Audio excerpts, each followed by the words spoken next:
better. I'm gonna record this because we're starting. Tell us what the Goblin of Malta is. This is for our new character Matt, and also for you guys. Yes. So, the Goblin of Malta, as Theo was saying, probably the single most powerful deity in Thelia and everything. It is. So, It is. what happened? The background is we found this ancient, very amazingly not detailed painting. We found this in probably one of the most highly defended and hard to reach places, a harpy's nest, from a random loot table roll. We found a poorly drawn painting of a goblin. Goblins, in case you did not recognize, are not native to Thelia. This is a spectacular find, and apparently this painting was not only famous but infamous amongst Thelian culture. And we decided this is something important, and lo and behold, we were rewarded for it. In Mitros, that painting was stolen from us by some of the most evil people on the continent, and they tried to sell it at the auction, which they ended up doing, but we stole all the money that he was going to use to pay for it. No. You know what happens when you try to defile the Goblin of Malta? That place was completely effed up. I mean, they were flooded. The floods came, and that place was destroyed because they deemed to treat the Goblin of Malta without the respect that it is due. Quite so. That is exactly. So this painting of this goblin is just an inspiration to all who see it, and it resounds with the mental tenacity to just imprint on each person that sees it. Take all you can get to the most. To the most. And that it is one of our cardinal I guess directions in this party is to just follow the Goblet of Malta's teachings and take all we can get to the most. That is everyone in the party feels exactly the same way. Right, and if you ever hear a clergy member chant, take it all to the most. You now know how to respond. And so to recap, you guys found a confusing doodle of a goblin, started a cargo cult based on it, and then a holy war. Yes. I feel like he didn't listen to what we said at all. There's the painting. This is it. This is what's going on our sales. I'm sorry, I understand now. Kids, this is a PSA. This is your campaign on memes. Make sure that you are respectful. This is like the little Sebastian of this campaign. It's like, and I don't get it. Yeah, I don't get it. It's all right. I mean, he even looks like a pirate. He's got a bandana and everything. It's perfect. He looks so displeased to be having his sketch taken, and that's my favorite part about it.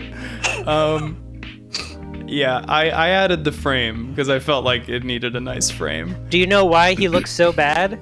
Because the entire time he was thinking, I need to take that dude's drawing device. Yeah. That is why. While he was being drawn, right afterward, he took it. He took everything. Yeah. To the most. So yeah, we're just gonna leave that here, sort of where we can always see it. So we can reflect upon it. I think that's important. Always watching. Always. He's always there. Well, how comforting. I know you guys probably weren't prepared for us to start, but here we are.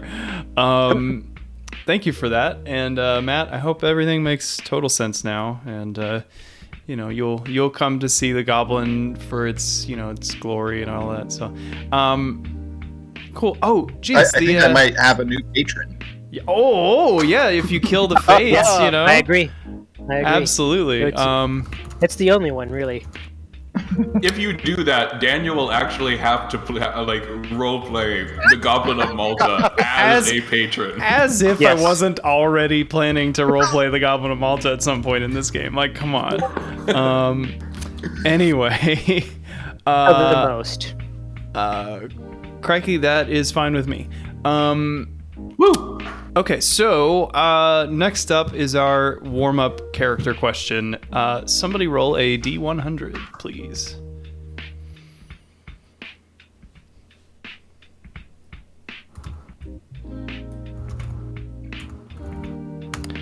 A 9. Okay. Oh, all right. What deity, if any, does your character worship, and what is their opinion on other people's worship in general? The Goblin of Malta, and it's the only one. So I feel like this was clearly stated previously. Kind of a dumb, it's a dumb question. Yeah. Not sure why this is even a question. Really stupid. It's all there is. Yeah. I'm sure we have some other answers amongst the party. Any deities that are reverenced by anybody? Yes, because I have a serious answer. Hey. I actually don't doubt that Theo actually does worship the Goblin of Malta now. That's fair. That's fair. But Magus has canonically been a worshipper of both Kyra and Valis for a long period of time, since before he met them. Kyra being the goddess of mischief and Valis being the goddess of knowledge seems to match him pretty well. He is perfectly fine with other people worshiping other gods, or even like gods beyond the normal pantheon, like Warren Reese and the goddess of luck, or the druids worshiping Thelia, or even Kentamame. He only has a problem with people worshiping the Titans, because the Titans suck. I mean, Kentamane and Thelia are Titans also, but you mean the twins? The twins. Yeah. The twins. Yeah. Hell yeah, that is what I expected. But good on you for remembering that Timora was the goddess that Warren Reese worshipped. So, yeah. Anybody else?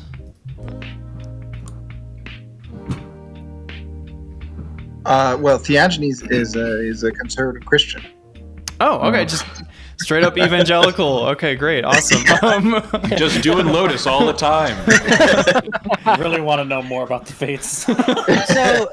So I think you'd be an excellent candidate for our Lord and Savior, the Great Goblin of Malta. Yeah. He's very forgiving, very understanding of vices, Black Lotus users.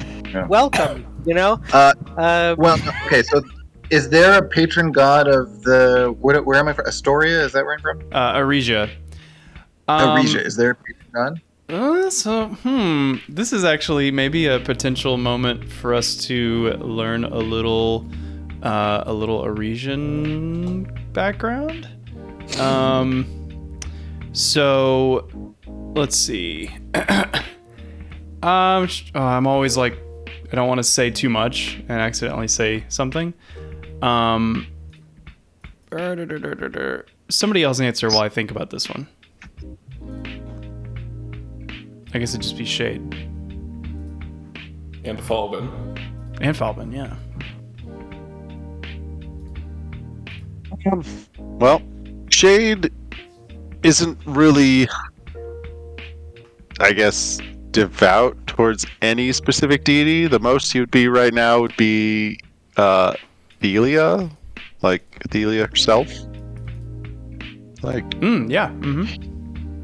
because he's basically seen all the gods do kind of crappy things to some degree, and he's like, well, she's the one that like keeps everyone alive here and everything. Like, she's probably the most like neutralist good type of I like that. type of goddess, but he's not really like not necessarily a follower of. He's keeping his options open, man. He's playing the field.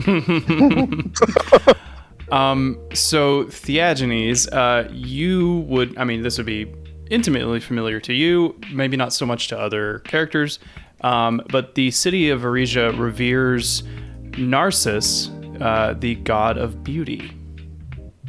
Aha. Yes, that tracks. And now I don't feel like I currently worship him. Mm-hmm. Or her. It's him. Him. Yeah. But I did. You did. At one Okay. time. Yeah. Quite fervently. That makes sense. Yeah. Okay. I feel like I want to ask another one. Just, I don't know. Maybe it's good. From Falvin yet. Oh my gosh! Right? Yeah. You know what? No, he just doesn't get to talk. No, I'm kidding. Just I'm kidding. a bad. I'm so kidding. He's a Medusa. He's a Medusa. Yeah. Yeah.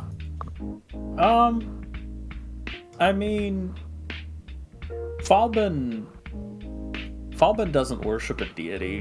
What he does is he leads his life by a reverence to death. And the whole point of his reverence for death is that it has a way of resolving wrongs to silence. And Falbin has used that repeatedly in his life. That's pretty sick. And you don't like Lutheria? No, I'm just kidding. Again, we've talked about what's going to happen. It's going to be great. It's going to be great. There's a whole arc to the chapter. Whew. Very good. Very good. I like learning this stuff about your characters. Who would like to recap?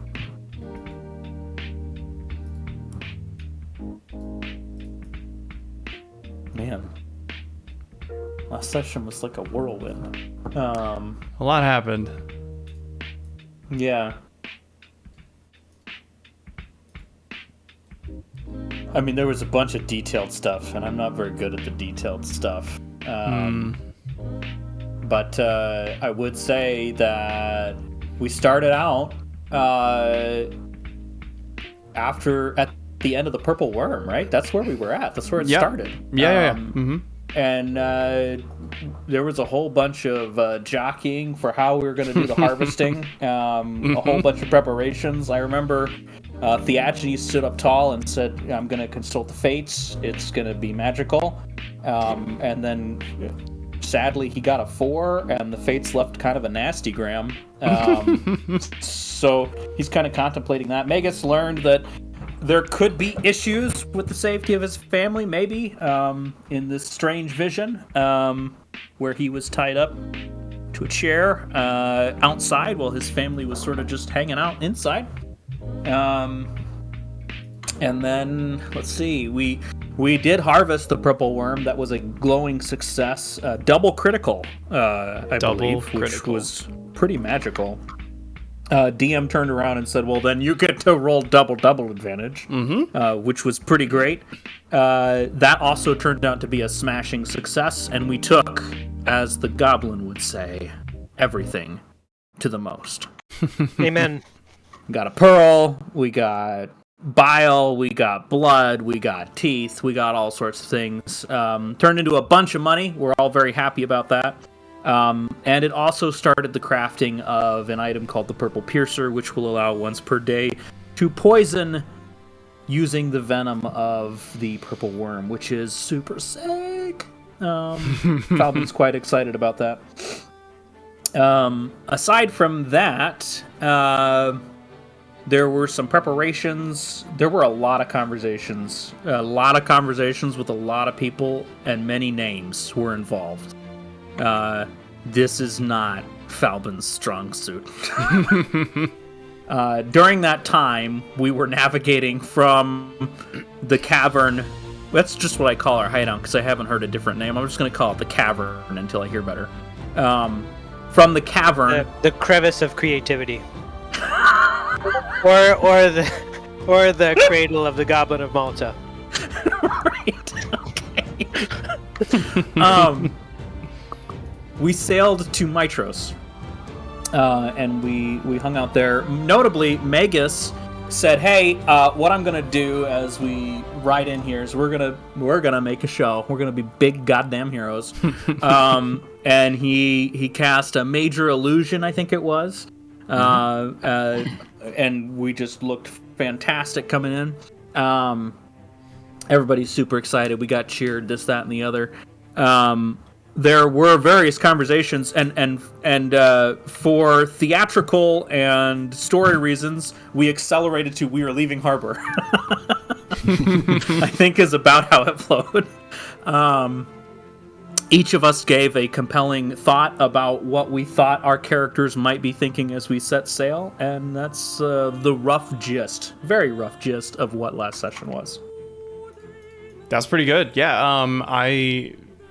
Those are the main notes. If anybody has anything of note that they would like to chime in with, feel free. But Falvin, get your D20 inspiration.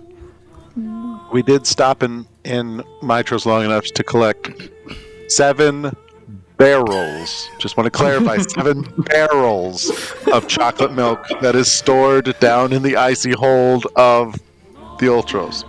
Yep. And we currently fly the pendant of that shop that donated those 7 barrels of chocolate milk from the mast of the Ultras. Mm-hmm. Sponsorship, that is y'all. probably the single most critical piece of information from last session, but we'll proceed from there. This is Magus's nightmare that we've brought back this great ship of legend and we're decorating it with sponsorship and the Goblet of Malta. Yeah, and on the note of the Goblet of Malta, we also got the sails made with the Goblet of Malta sewn upon it. Yeah, can we really quickly talk about this really wholesome shopping list from Shade here? So, like, in between sessions, we've been, just messaging about all kinds of how we're spending gold. But just here, Shade, composite longbow, arrows, harpoons, healing potions, whatever. 3 sets of clothes that are Shade size, because obviously he keeps running out of clothes. And then 2 sets of clothes for Falbin and Magus. And then at the very bottom, a small necklace for Sprout. Like, it's so cute. Oh, man. That's good. Your players are in it when they spend gold on just like flavor stuff. So good. And I bought a chess set and a dice set, so we have things to do during downtime on the ship. Yeah. Yes, I Morale was like building.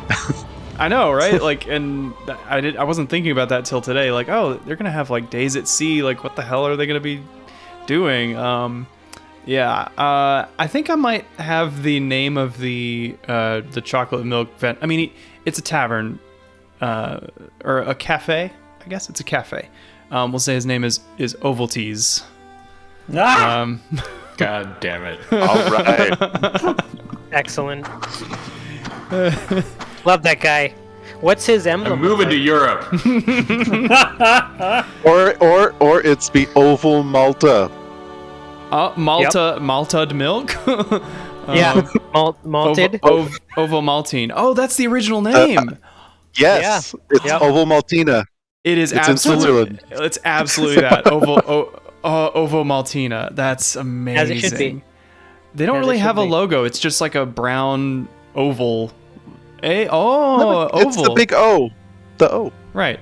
Okay, so that's it. So that's the oval. All that's the praise logo. to Malta. Wait, suggested Google questions. Why does Ovaltine help you sleep? What the hell? Okay. Sorry, To the I'm most. gonna get on a real weird sidetrack. What the hell were we talking about? Stuff that you picked Things up. that we bought Right. in Mitros. On that note, Magus also hired a chef for our ship. so that we wouldn't, and paid a little bit extra so that we wouldn't just be surviving on like hardtack and stale biscuits. We're gonna have ingredients. We're gonna have properly made meals. Like there's comfortable meals. There's a few like fancy meals and one really fancy meal for a special occasion. I did get names and brief descriptions of all the crew, including the chef. The chef's name is Kara Flame Grill Caravas. Yes. And she's a gnome a gnome chef, and she's renowned for her culinary expertise. Specializes in preparing meals using ingredients gathered during journeys. So she's good at cooking on the fly with stuff you find out in the world. So I'm definitely kind of thinking of, has anybody played Monster Hunter? Yep. I'm aware of the cats. Yeah, there's a team of cats that cook all the stuff, the monsters It's so good. Anyway, let's see, how much for a bunch of weaving supplies? Like, I actually want that is Theagenes' plan, is to keep busy by weaving something really big. Yeah. And specifically, are you making the flag or something else? That's what I wanted, but then we got sort of sidetracked by the goblin. I mean, it's super cheap. I mean, maybe. Let's clarify: the goblin is never a sidetrack. He is the main track. Are you talking about? Sorry, then we were taken to the most. Are you talking about like making like making a big flag or something? Yeah. Okay. Let's say it is 15 gold worth of materials. Okay. Yeah. Hey, Cranky, how much did you say we're each getting in gold from your, I believe it was 713. Cool. Wait, we each get that much? Yes, from harvesting of the things. To the most. Double crit, baby. Falbin is basically our economy. Sure, daddy. Didn't we just... well, you haven't seen the profits from my weaving yet. Oh my. Does that mean just get a big windfall of gold? Is that what I'm thinking of, or is that something else? This is... God, I don't even know. What, you're talking about the 700 gold? Where did it come from? No. Like, I thought there was 1,000 gold from selling the pearl from the purple worm. Yep. And in addition to that, add 713 from the sea serpent and purple worm things that got broken down, sold, and transformed into gold. There was a lot of catching up of stuff. There was. Thank you, Daniel. You're welcome. Anyway, so you can make a flag for the mast to fly with the O of Ovo Maltese. Yeah, I don't know. The other final piece of bookkeeping, I guess, since we're talking about gold and it's been a surprise to a couple people, you do also receive 1 potion of resistance from Sea Serpent days. Yes, and that is... you don't know what type of damage you're resistant to until you drink it, and then I will roll and we'll decide on a random... But that's from the Sea Serpent, but didn't we also get a potion of resistance from... Yes, you'll have a total of 2. So I would have 2 of those now, okay. The real challenge is, will you remember to use all this stuff from your inventory? Maybe. Yes, I've been organizing it. I still have that charm of heroism. There you go. From the beginning of the freaking game. Yep. That's why I've got my softening oil. So there you go. We're gonna need that at some point. You will. Between that and attunement slots, I'm not terribly worried about the game breaking, so we'll be fine. Great. Amazing recap. We took on some new NPC companions, or not new NPCs, but new to the ship. Corinna, daughter of, oh my god, the vineyard guy in Astoria. whose name is escaping me. Is he a Phobos? No, he was a descendant of Phobos. I said, is he a Phobos? He's a descendant of Rising Phobos. Yes. I like how you're waiting for me to give the name. Let's see. I know it. Do you? Yeah, it is. Hold on. It's here we go. It's GPT. GPT. No, I'm not GPTing it. Theracles. Yep. Yeah. Okay. Yeah, I completely forgot that. I had to look it up. So So daughter. But I just knew where it was. Oh, okay. Daughter of Theracles, a descendant of one of the original Dragonlords, and so she has been really ripping to get with you guys and to be a Dragonlord herself. You also have Magus' brother Adrian, who likes to punch things, and Shade, I gave him, or I guess Magus too, I gave him the boxer stat block. So he has some like special like boxing abilities. He has like a cross counter, and like a brace thing that gives him some temp HP. And then the Kestis, which adds both strength and dexterity to damage, and is magical, and also has a big Reinhardt shield ability thing, which is pretty cool. Then you got Bullbug, the Minotaur that you rescued from the markets, who is very grateful and very hungry. And then Folon, the bro centaur, who is cursed to eventually become a scorpion unless he finds his perfect bro, and then he'll be fine. I'm missing. You got 12 sailors. Yeah, that's everybody. Maybe Timon. Maybe. Nope. We don't know. We don't know. So just jumping into it, I know at the end of last session, I sort of gave a look ahead at the end of your 3-day journey to the area of dragons, giving sort of a glimpse of what was ahead. And so out of the mist, you see this this incredibly tall spire, this like silvery exterior spire, jutting up from where the island is supposed to be. But we're not there yet because that's 3 days in the future. So the first day, Daniel. Yeah. First, would it be possible while we were stocking up in Mitros for us to do a brief retcon and have Magus pay a visit to his grandmother in Mitros? Oh, sure. Yeah. Yeah, a quick visit. And also, sure. and also, if there's time, go on a date with Lorius, but that's less important. How about with your grandmother? We can RP a conversation if you want. The date with Loris, you just tell me how that goes, and that can be like you fair. telling the party like during downtime on the ship. Yep. Okay. Yeah. So Magus finds his maternal grandmother, who lives in probably like the merchant quarter of Mitros, and goes in to say hi. Yeah, let me stop this ocean noise because it's not ocean. Have we spoken to her yet before? No, we have not. Okay. She is a jeweler, or she was. Mm-hmm. What is her entryway sort of look like? Like, do you just walk in normally, or do you knock? I knock. You knock. And her entryway is like, outside is like largely plain, maybe a few potted plants, and like once the door opens, there's like kind of like some beads and hangings in the doorway, and that sort of thing. Okay.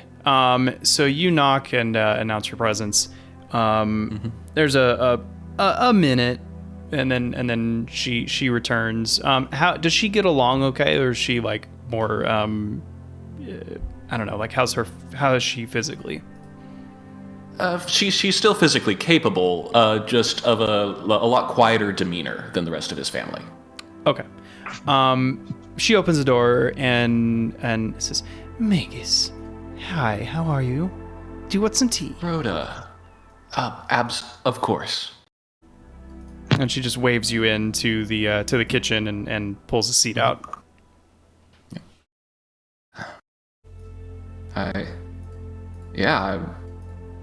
Seems I'm about to be going on a journey for a while. I figured I would stop in and say goodbye before I leave. Oh, you've gone places before and never said goodbye. What's the difference this time? Oh.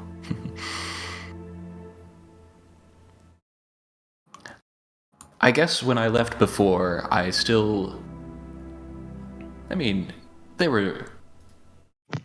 they were recognized to be more temporary jaunts that I'd come back to. Mitros is my home. My home is starting to spread out more these days.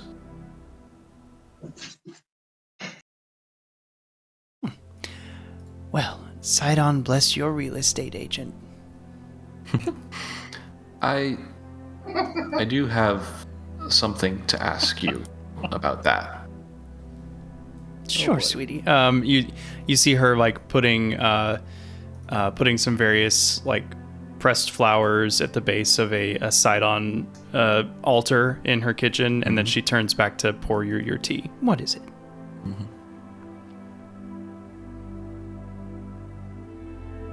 Several weeks ago, I spoke with the Oracle.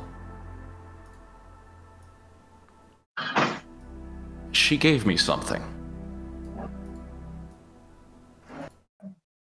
She said that it had come from my grandmother.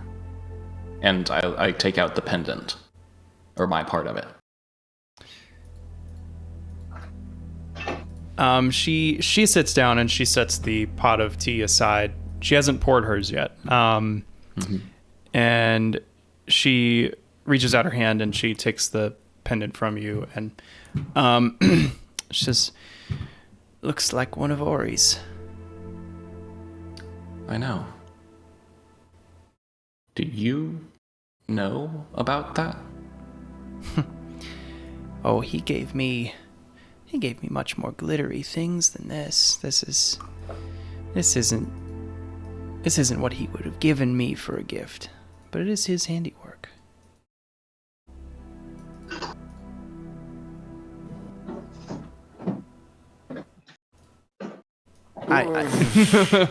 Can I do any sort of insight on her to see if she knows about? Yeah, roll an insight. Yeah. Because I don't know if I want to bring it up if she doesn't know. Yeah. Mm-hmm.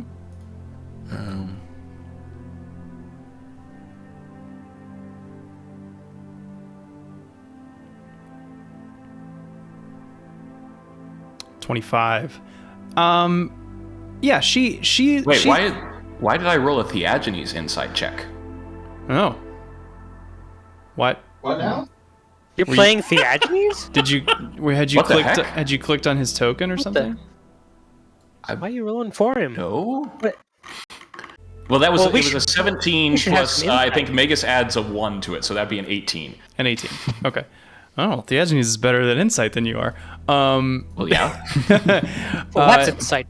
An 18. So she looks at this, and you mention that this was a gift to your grandmother, and she acknowledges that it was something your grandfather made. She's looking at it not with disdain or confusion, but with mildly fond reminiscence.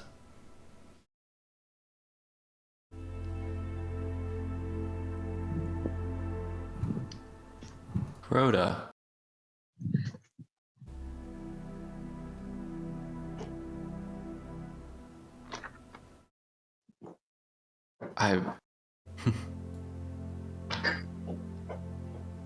This is something maybe a bit sensitive, but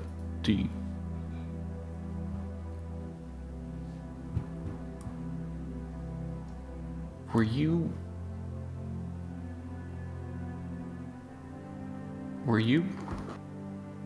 Medelia's mother?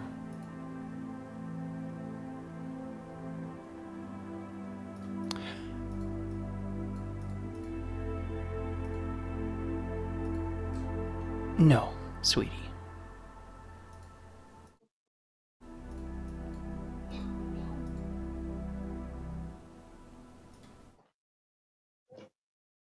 Does she know? Well,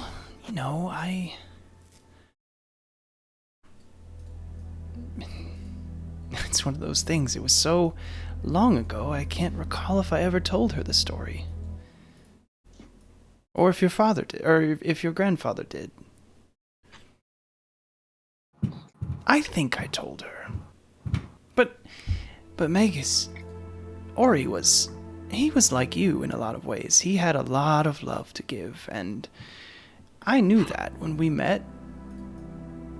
And it didn't bother me that he would go, and he went on all kinds of adventures, Magus, and came back with all sorts of stories, and in one case came back came back without a necklace. But no, he was raising Medelia when we met.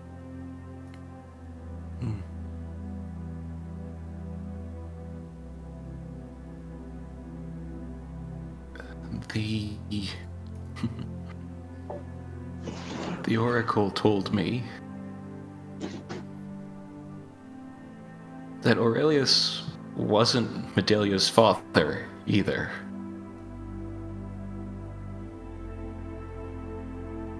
It was Sidon.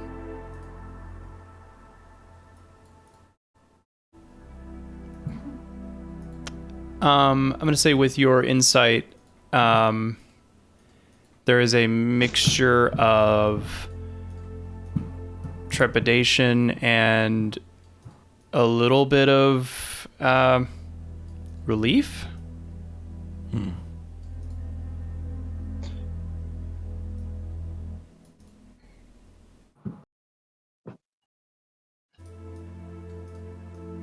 Well, Magus, the Oracle is, she's Sidon's daughter, but she's apparently gone a bit rogue, and so I don't know that I would trust everything that you hear from her.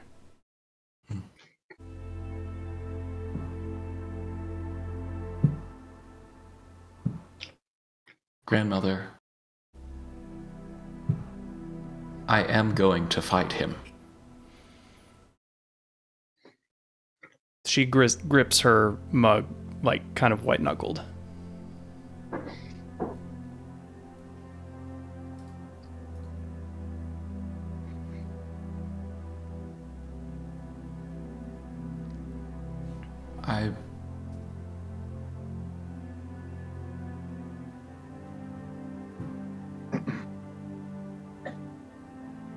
I've seen the effect that he's had on other lands.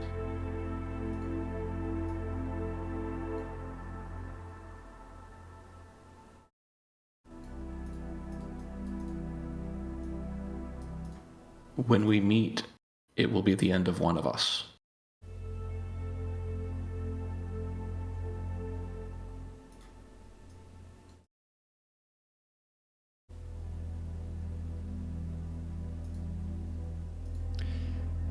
She, her lips are pursed or tensed, and she's nodding as you're speaking, but she's not looking you in the eyes. And she takes the pendant, places it in your hand, and closes your hand around it, and pats it, and barely gets a smile out, and then walks off into the other room. As she's leaving, I'll say, I love you, grandmother. I hope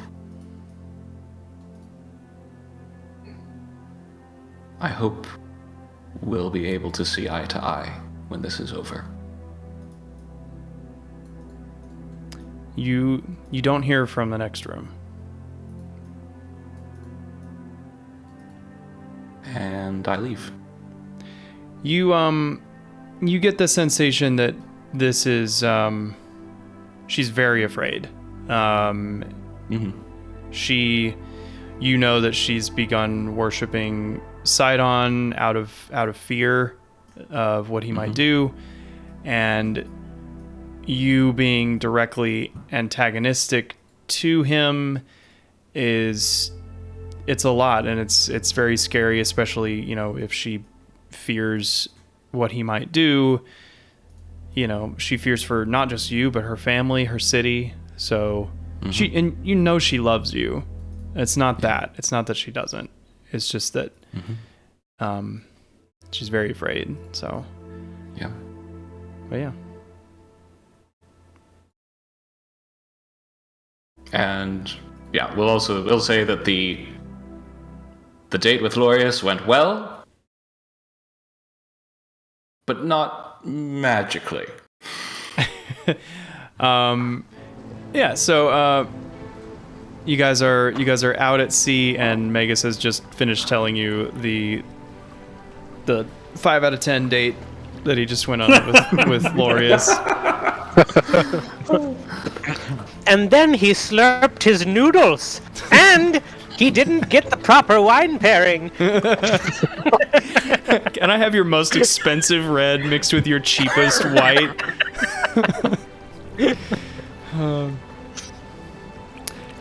Some point early into the voyage, since Shade did collect those Kestis from Vulcan and Novus, he would call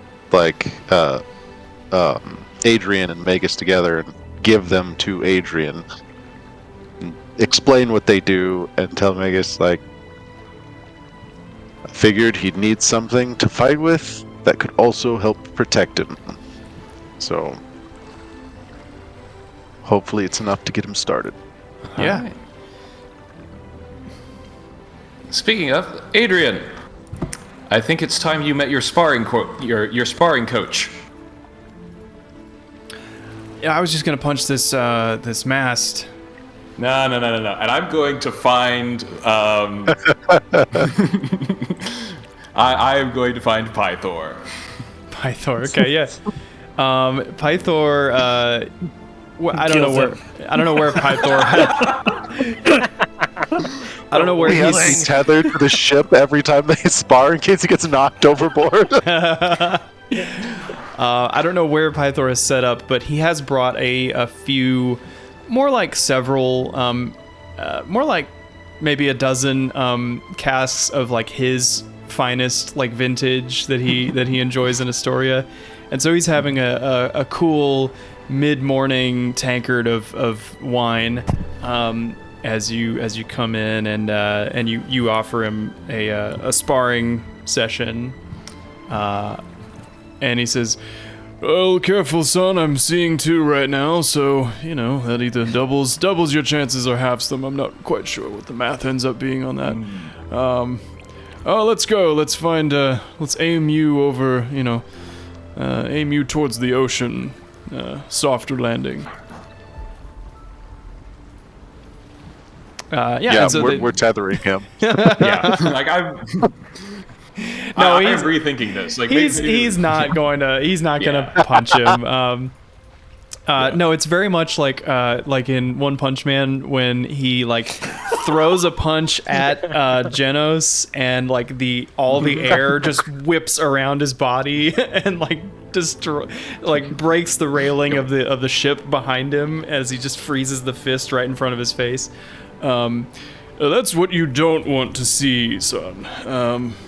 If I do this, that means it's already too late. You're seeing this now because we're friends. But I'm gonna teach you not how to throw a punch, but how to block a punch. Not really how to block a punch, how to send a punch going somewhere else. Because if you try to block this punch, I'm afraid you'll just break your forearms. And so we'll say this is over the next couple days. He teaches him how to counter punches and stuff like that. I will leave them to it. Hopefully having once again broken my little brother's brain. Oh yeah.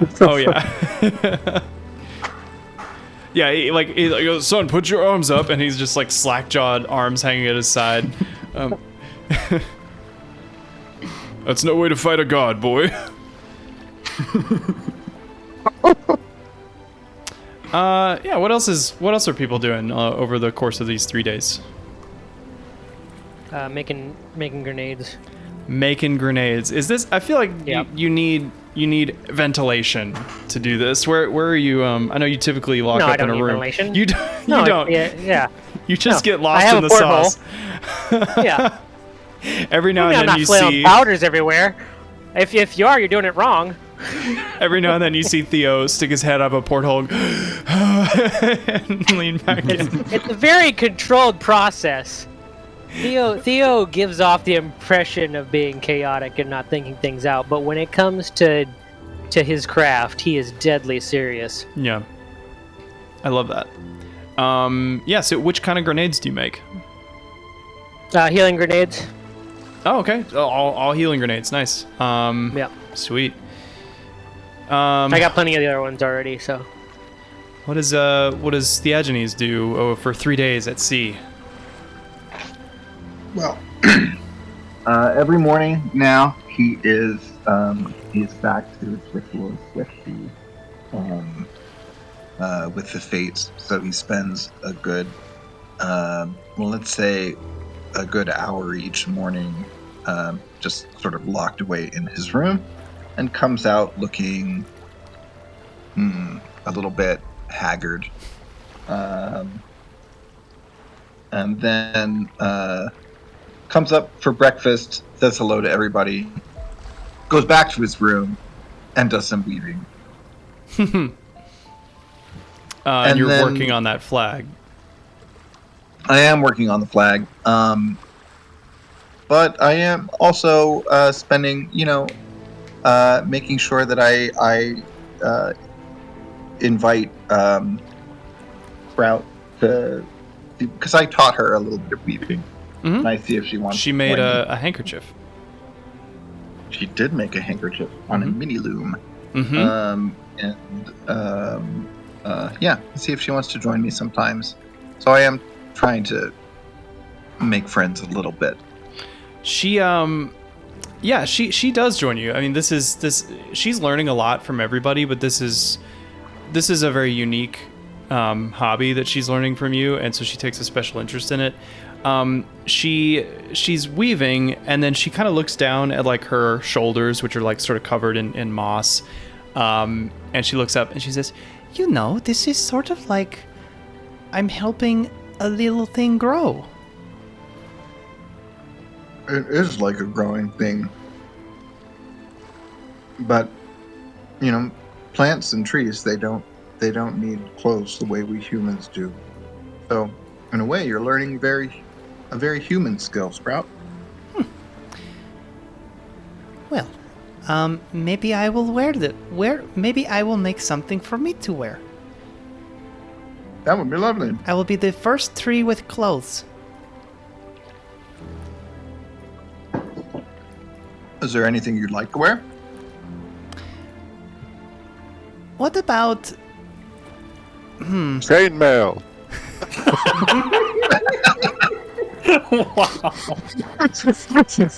You'll have to go to someone else for that. The sun gets in my eyes a lot. Oh, do you want a hat? What is that? It's clothes that you wear on your head. Yes, I would like that. I don't know if it's possible to weave a hat, but maybe we could ask around. Okay. I cannot wait to wear a hat. It's probably a good thing to wear out at sea. Lots of sun. Yes, I suppose I could just turn the other direction. That is what plants usually do. I like the sun, but I have eyeballs. That makes things complicated, doesn't it?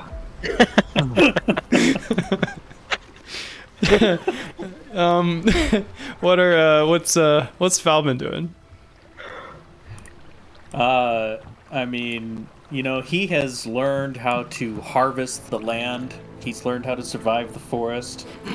He's learned how to make do. But what he has been I know where you're going with this. so interested in is doing that, but on the water? What? So he has been looking into how can I bring forth the bounties of the ocean. And he has got fishing gear and bait, and he's like talking to anybody on the crew that has lived on the ocean about like technique and how do you fish, and it's like a newfound passion of his that he is investing in while also, you know, throwing daggers around, because what else is there in life beyond the beauty of the dagger? Yeah. So there is actually a oh man, it generated a merfolk. We don't have merfolk because that's like literally a mermaid, like with the bottom half being a fish. We'll say they are like a triton, like someone who is equally at home in the sea and on land. Or I guess there is like a type of not a naiad or dryad, but is it a naiad? It's the fish, the sea fairy, whatever. Sea nymph. A what? A sea nymph. A sea nymph. Sure, yeah. We'll say they're a sea nymph. Their name is Thalassa, and they're a diver and a skilled fisher. So they teach you some basic info about like what conditions are good for fishing. Not so much a sunny day versus a cloudy day, but direction of the sun and like knowing where shadows are, the temperature of the water, that type of thing. Undercurrents, you know, the sea might seem rough on the surface, but it might be calmer in the bottom, vice versa. And so you get just sort of some basic instructions on when and where to fish. Yeah. That sounds great. Also, Falbin situates 10 flasks of oil near each of the ballastas, and some cut-up blankets. And he explains to those who are manning the ballastas that we may want to arm the ammunition with some of this blanket and oil and then light it when we want to give an opponent some fire with our arrows. Yeah, nice. Yeah, they a few of them have used flaming ammunition before. One of them suggests like, you know, we should have a lit brazier near each ballista, not too close to the ammo, but close enough where we can light stuff and not be worried about the fire source going out. And they pick up what you're putting down, and they get it ready. And I think we talked on Discord, but this will add 1 action to the firing sequence for the ballistas if you're using flaming munitions. At this point, Shade would also produce the 4 harpoons he bought and put 1 at each ballista with a rope already attached and anchored to the ship. Yeah. In case we want to try and spear something and hold on to it. Yeah, I love it. And we'll say these harpoons have either like really strong rope or chains, something like that. Where, you know, most creatures that are like that sea serpent size or smaller, you're not going to worry about it breaking. You know, if it's something bigger, who knows? But you might need more than 1 harpoon. But for like, you know, big sharks and stuff. Exactly. Cool. Yeah. And these ballistas are getting, you know, serviced and cleaned. You know, little parts and ropes are being replaced so that they're in ship shape, as it were. What else is going on? At some point, I imagine. Oh, go ahead. I imagine that at some point, because Theagenes gave Magus the weaving, Magus would turn it over and see the the message on the back. Mm-hmm. And so I'd take it and find Theagenes, and ask you. I had you ask a question of the Fates. What did it cost you?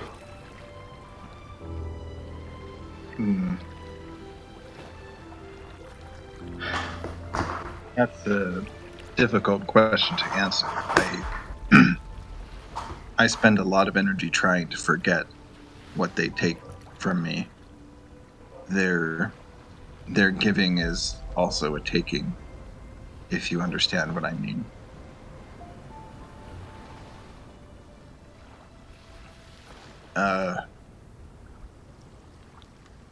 I haven't told you all how I came to be in their service, have I? No. Maybe it's time.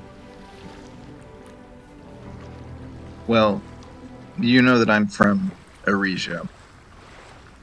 Yes? I was part of a band of soldiers there. We were a sort of a special band, a select few, and to make a terrible story very short, there was a battle in which all of us, except one, were killed, and that was me.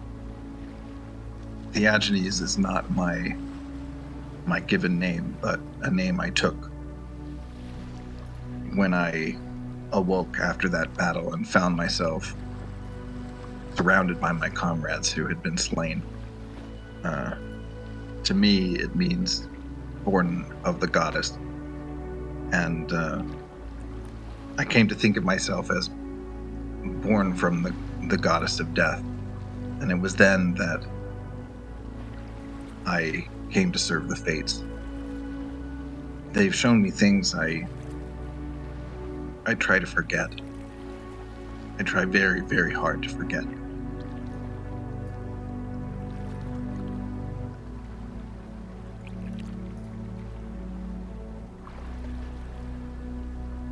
Is this a willing service to them?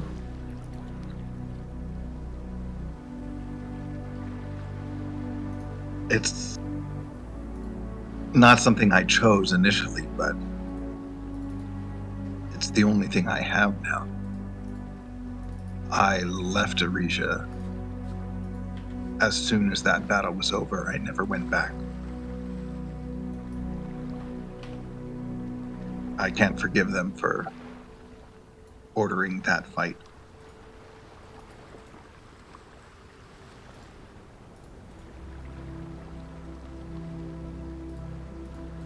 Is this person you're seeking someone from that battle? Yes. Well, I'm not... I don't know if there's a way I could ever find him. He died with the rest. His shade must wander somewhere, if what the Fates have shown me is true.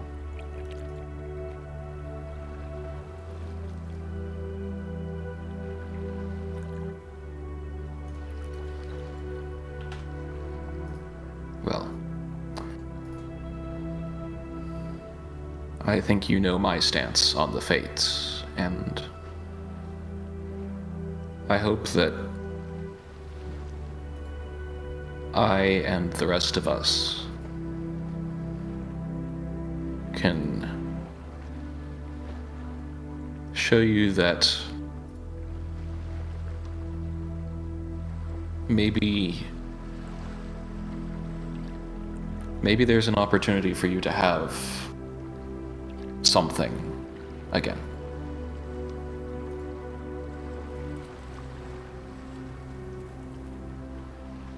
Thank you, Magus. I hope that's something that I can want.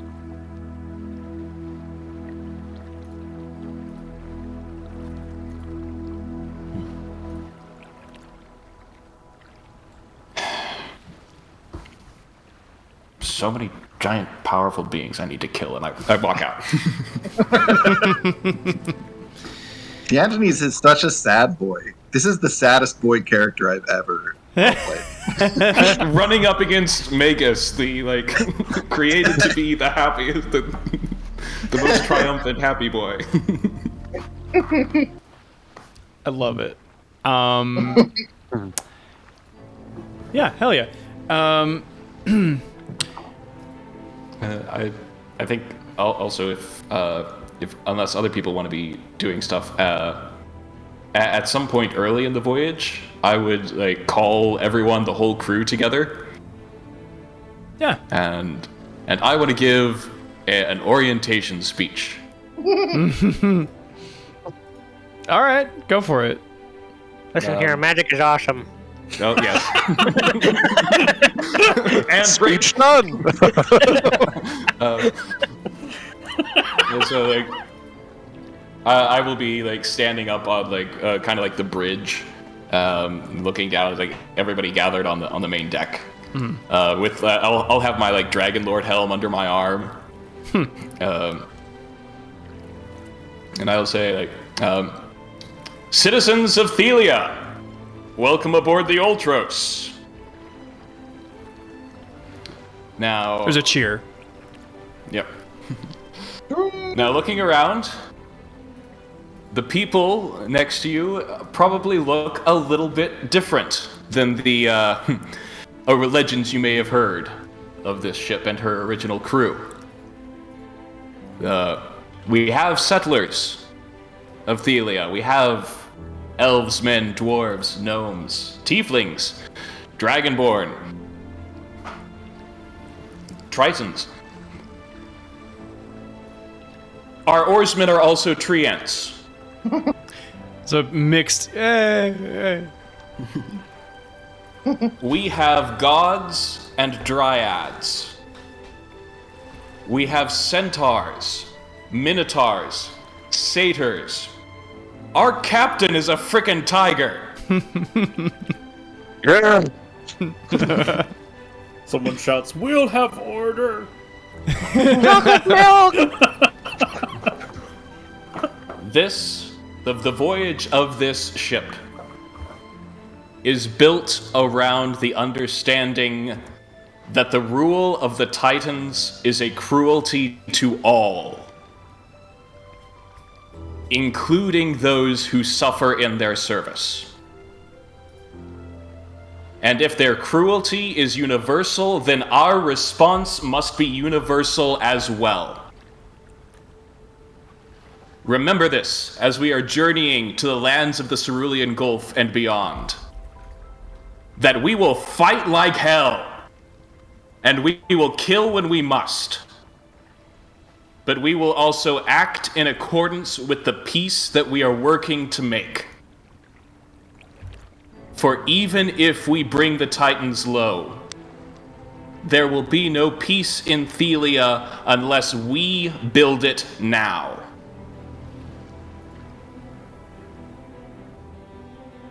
We were charged by Xander to remake the Order of the Dragonlords better than it was before. We were prophesied by Versi to end the tyranny of the Titans, lest the world fall to darkness. And we were warned by Kentamane to protect the land of Thelia. And we shall rise to all of these challenges. And at this point, I will put on my Dragonlord helm, and maybe subtle cast fly to start rising up from the deck as I speak. A little, not Magneto, good Magneto. Good Magneto. Crew of the Ultros, will you be honorable? Big cheer, yes. Will you be strong? Big cheer, lots of flexing, yes. Will you be awesome? Yeah, jumping, high fives, air guitar, yes. Yeah.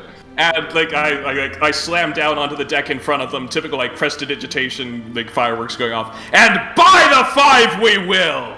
Woo! Kyra's like, that's me! One of them is me! Pythor's, me too! And so, like, that's my... and so that's my speech. Yeah, Yay! Where's the chocolate milk? Chocolate milk! Yeah! Yeah, the deck is just explodes in 90. No, roll a performance check. Oh, you got a 1, or they shoot you and kill you in one hit. They laugh at you. They laugh at you. Your pants fall down. It's Joke's on you. He's not wearing pants. Oh Thing you no, got a he's spare hot. set. Yeah, no, like the nobody gets any work done for the next like 15 minutes. People are just like, like they're amped up. They're talking to each other and running up and talking to Pythor and Kyra and yeah.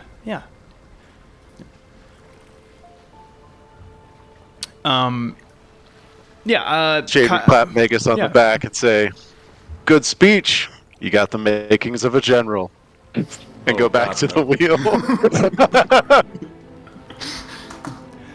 Kyra sidesteps in, or that of a politician. Why do you have to say these things? Oh, right, Shade. Such Because a it's voice would be fun. wasted on just a free-floating son of a gun such as yourself. No, I kid, Magus. You're something greater than those things. You're a fucking Dragonlord, right? Yes, I am. Yeah. Cool. Yeah. Bullbug comes up the stairs with like a chicken leg and says, "Did I miss something?"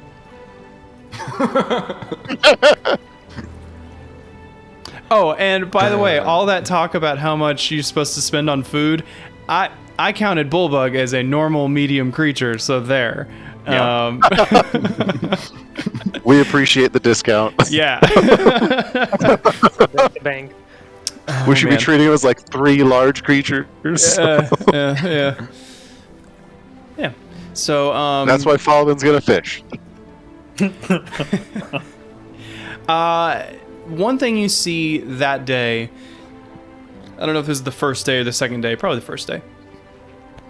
You see 2 pods of dolphins swimming alongside the Ultras for like an hour or 2. They keep pace, jumping in and out of the water.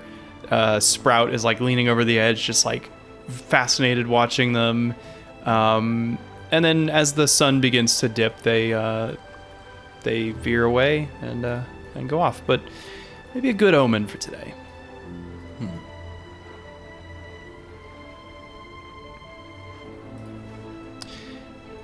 Yeah. Anything else before we? Yeah. Go ahead. Yeah, I was say during that day, Shade would have, done his best to work with each of the sailors. He would have, before we left port, he would have identified at least 3 of them that would be the prime candidates for taking turns at the helm. Mm-hmm. And then he'd, during the day, switch off with them and spend time with the rest of the crew, watching them do their trade, just getting acquainted with them, learning their names. I don't think he actually gave us their names yet, but he'll know all their names because that's an important thing for him. Yep. There should be now a journal entry at the top left of your screen. 3 of them. One is just shortcuts. Oh, okay. So you can open up the crew, the supplies, and the cargo without having to go into your journals tab. And there are names for everybody. I'm gonna change Merfolk to Triton, but everything else, pretty good. I mean, I might de-exotic a few of the choices, but I like it's a smorgasbord. The Dragonborn is definitely the rarest. Dragonborn, this guy probably almost never made a physical appearance in Mitro. So he was probably like a actually, what was he? Oh, he was a warship boatswain. So he was like always out at sea. People will stop and stare at a Dragonborn. They are like shocked to see one in person. So, and his name Shade is would instantly identify with him. oh yeah, his name is Ironclad Dracos. Yeah. Yep. Cool. Says, Cool. Hi, I'm Dracos Ironclad. I'm Some people call me Timon. I'm responsible for discipline. So I'll be punishing people. Oh my god. How dare you?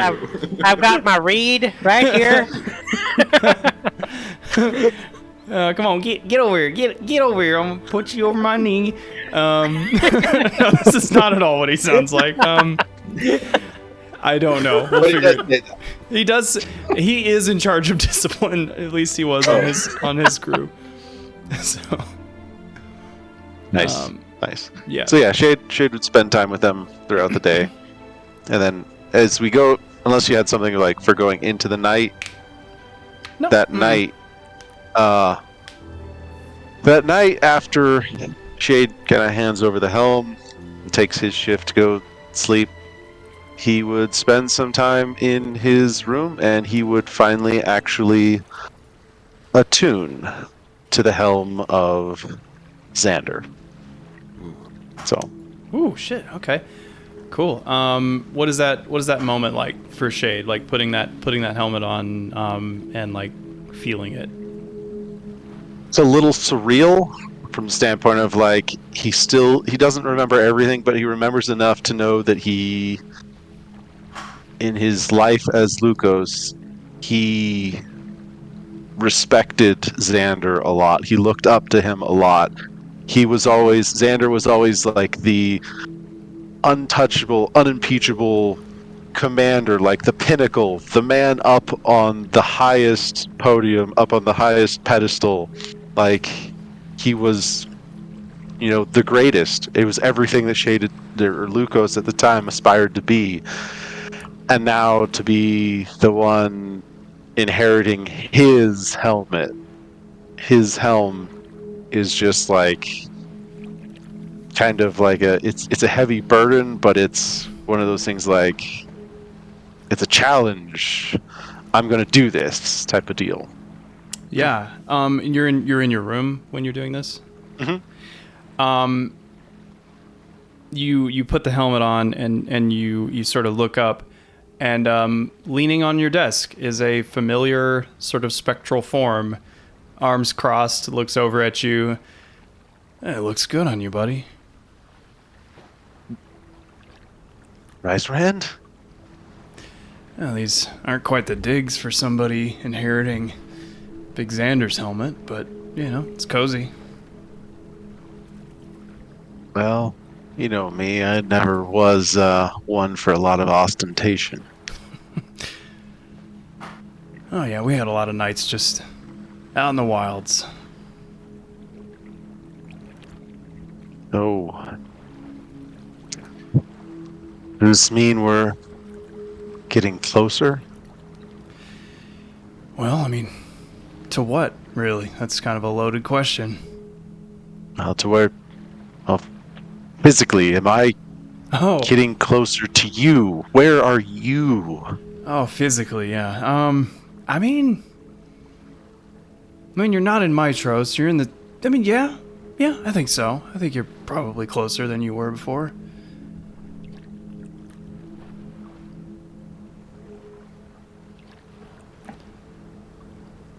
I mean, are you sure that you want to find me?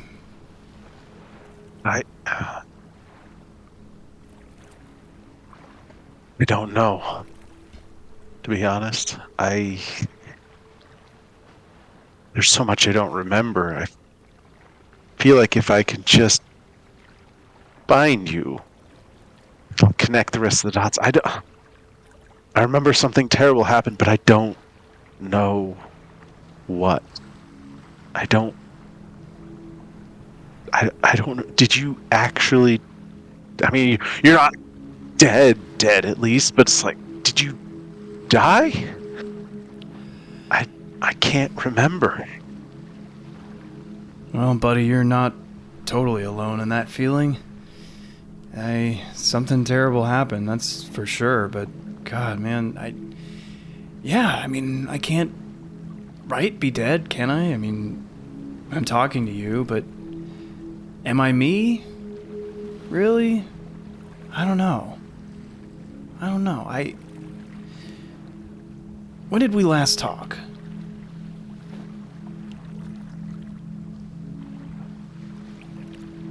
Mitros, we were in a tavern.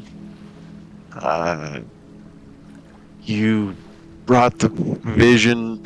This is a couple weeks ago now, almost. Yeah, several weeks ago now. We were in hideout before the hideout, before the mines.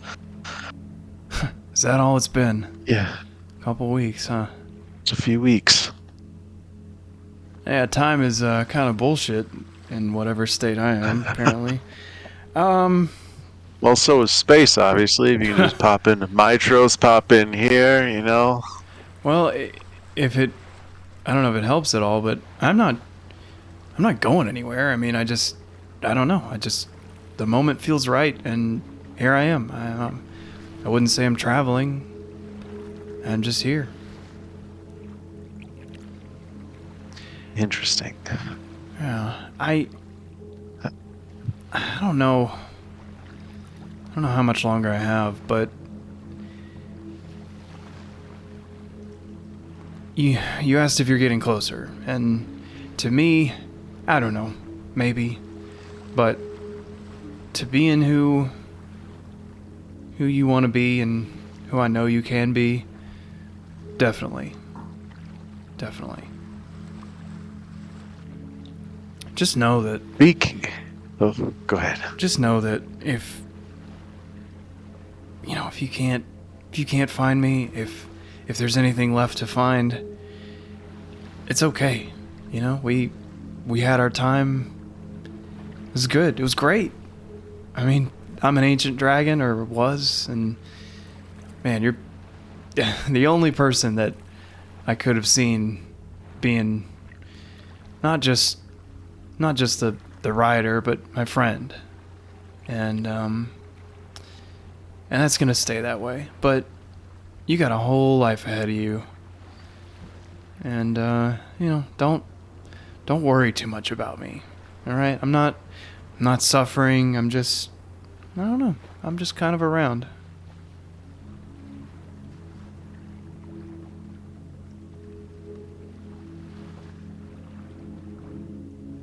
All right. I'll try not to worry. But I will say this. If I get the chance, I'm going to make sure, if you are dead, I'm going to make sure you have a proper burial and you have your proper rights set over you. Because you are my best friend. Don't you forget that. I won't. I can't. And yeah, I would have come back from the dead and haunted you if you hadn't, made a try at burying me at least, So this isn't haunting, just so you know. This is just me visiting. I figured you'd be a lot creepier if you were haunting. I know you. You've pulled so many pranks on me. Oh, you just wait till you check your inkwell on this desk here. On a slightly related note, did you know that you were an uncle on this side of the storm? An uncle? I'm pretty sure the egg we have in the hold, the white gold one, is Belmitria's. Really? Well, that's what Aesop, the dragon nerd, he knows all that type of stuff. That's his deduction. White gold, huh? So she and old Sybil Corax, huh? Yep. She said she'd never settle down.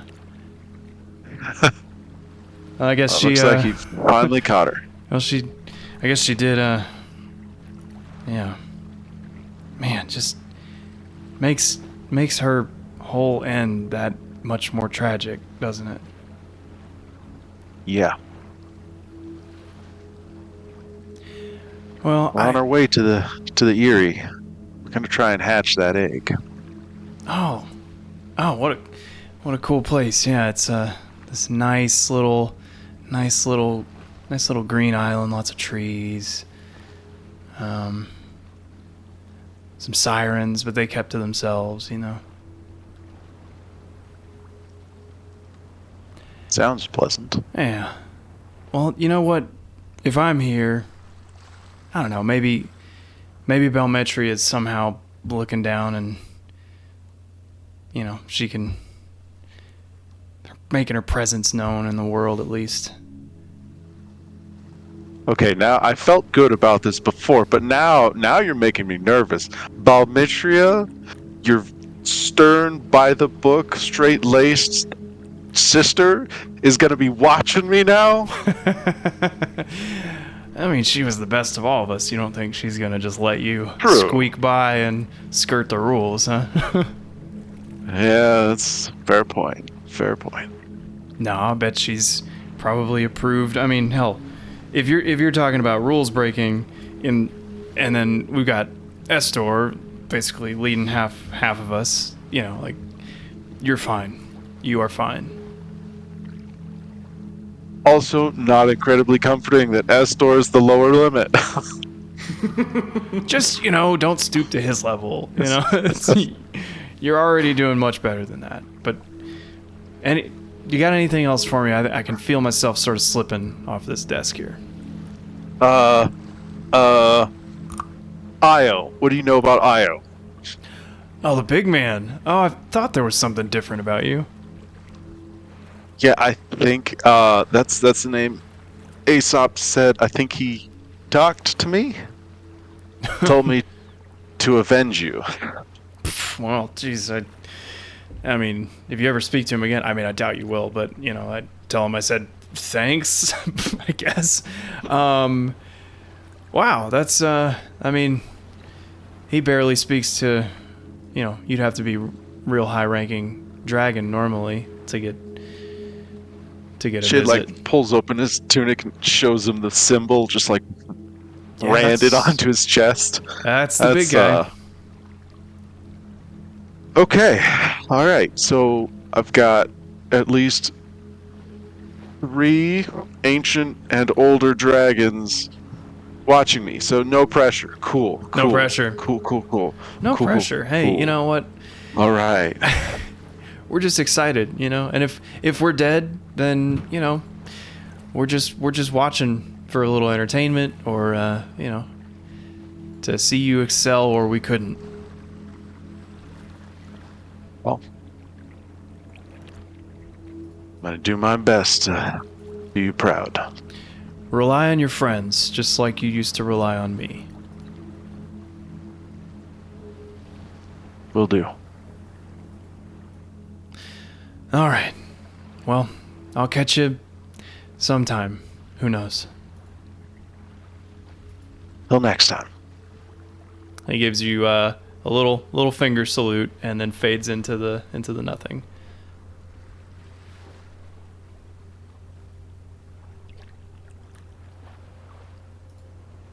Miss that guy.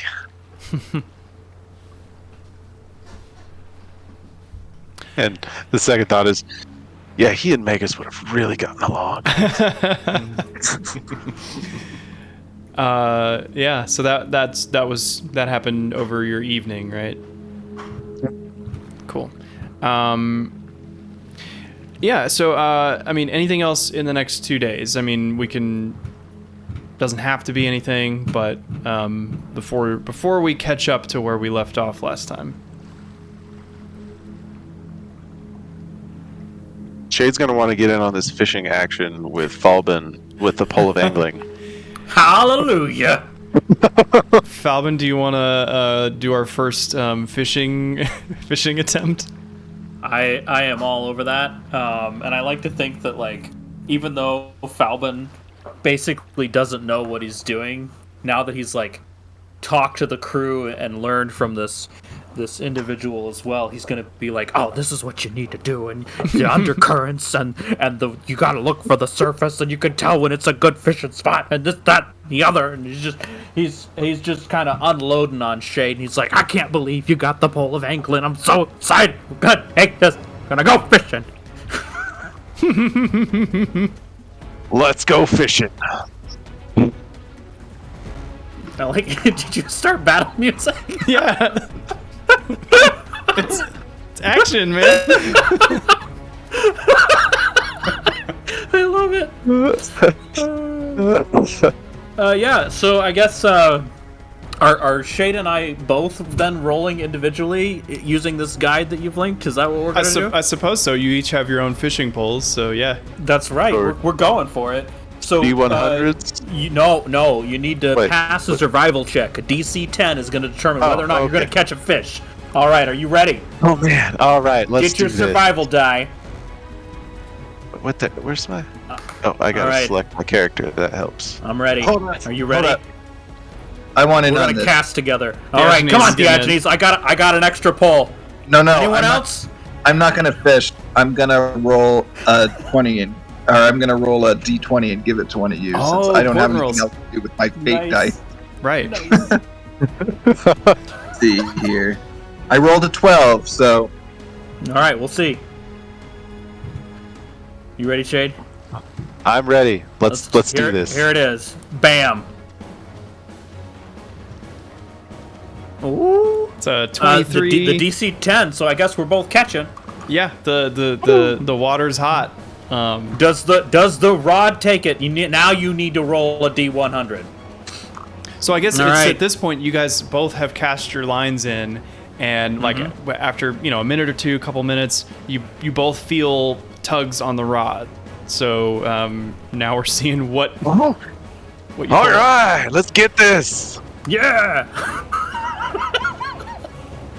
All right, so you are reeling in a bay salmon, a 57-pound bay salmon, Shade, the largest type of salmon found in salt water, might I add. And I have hooked a haddock, a silvery fish, 20 pounds. Wow. Okay.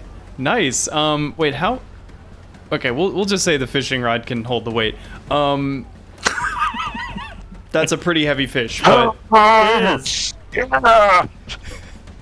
Hey, Ironclad, grab the gap. Let's go. Pull this in. I like to think that there's like one guy that's like wheeling the ballast to point over towards his 50-pound fish. That's like way overkill.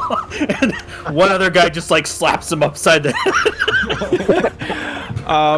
Thalassa, the Triton, and Zervis, halfling fishermen, they're both like helping to. Yeah, they have like a gaff where they're hooking the fish as you reel it up and bringing it over onto the deck.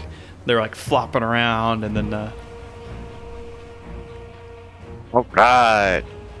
Yeah, and then we do a little celebratory dance. I like to think that like we hold him up and like we're comparing sizes, and Falbin is clearly depressed that he had done all this legwork, and Shade's fish is literally almost 3 times the size. Okay, I need to make and a he's like, hero "Next time." forge of this, of you guys like both standing next to each other. With Kyra is like, she quickly whips out the easel and is like sketching you guys holding your fish.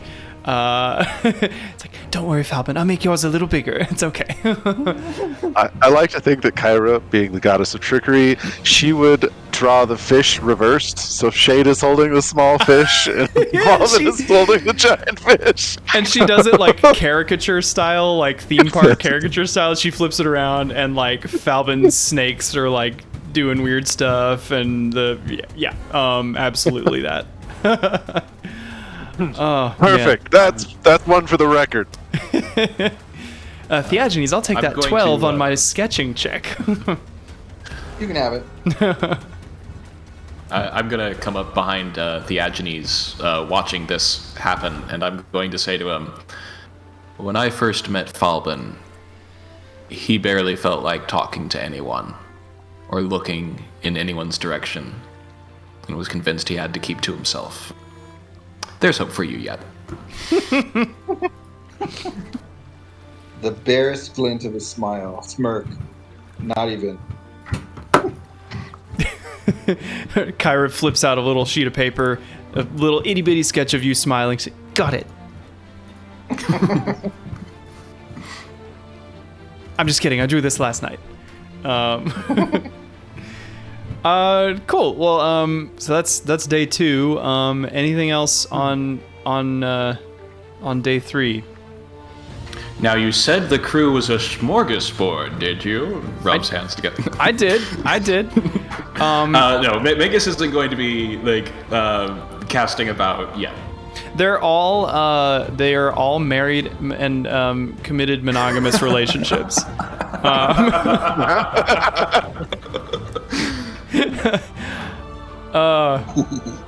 Yeah. Who's rolling for the ultras? What is this? I didn't mean to. Oh, No, that was my next day. Okay, cool. Roll. So you've got a 3. Do you want to give a quick, like, sort of? Well, I guess you're doing it in the privacy of your own room, so nobody knows. Right. Right. Yeah, because I'm not going to reveal stuff unless you want to. So, Okay. yeah. Okay, last chance, third day, anything? Nobody? All right. On the morning of the third day, I think we mentioned last time it was Magus and Theo who were the first to see this this structure jutting from the ocean. What do you guys do? And there's no like evidence of an island. It's just this giant like obelisk, basically. Roll a perception check. All right. It's a dirty 20. You get a little closer, and the fog is a little clearer.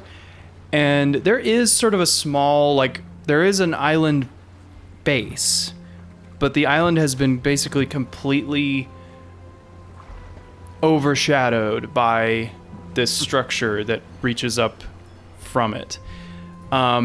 The exterior of it is this sort of silvery glint, but it does not seem metallic. That is nothing like how Riseran described this island. Are we sure we're at the right place? Did we take the wrong turn somewhere? Is your compass working? I mean, this is the heading it gave us.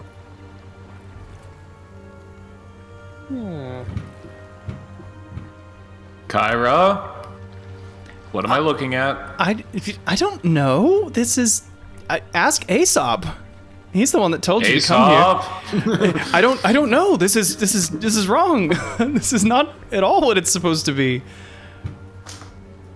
Shade would kind of steer the Ultros kind of to start doing a circuit of the island to see what all we can see of it before we get too close. Yeah, I will actually drag an image onto the map that is... Forgive the crudity of this. I made this in like a map making like software on Steam.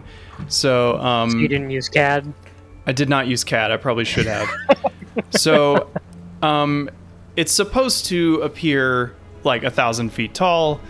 Whatever. This is sort of the gist you get. At the base is this green, like little, like loaf rock island jutting from the ocean, and then just completely dominating it is what appears to be a tree that is severed at some point up its trunk.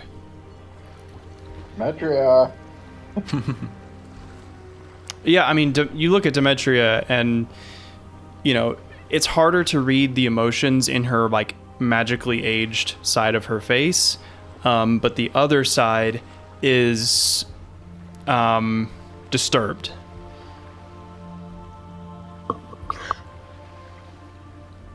This is sounding a bit, looking a bit more and more like your stories, Kyra. They're not usually literal, Magus. It looks like the nymph's tree.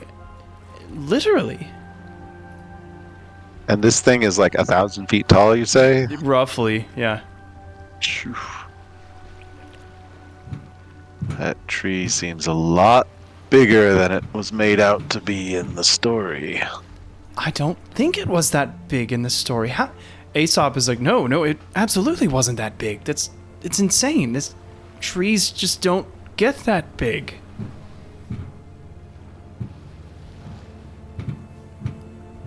Do the druidic people need to land and check it out? Demetria, you can see that disturbed look on her face has not diminished. She says, I will not go onto that island. Okay. So that's the kind of vibe we're dealing with. Oh, because, I mean, remember, in the story, it was a spirit tree that was cut down. Right. Yeah. This is, yeah. She does not want to. Well, this is the right island. I think some of us are going to have to go no matter what.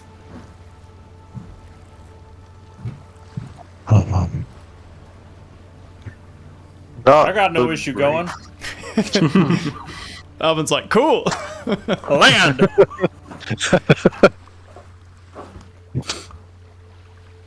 One of the sailors is totally comfortable either doing like a holding pattern around the island or dropping anchor and having you guys row in, however you want to handle it.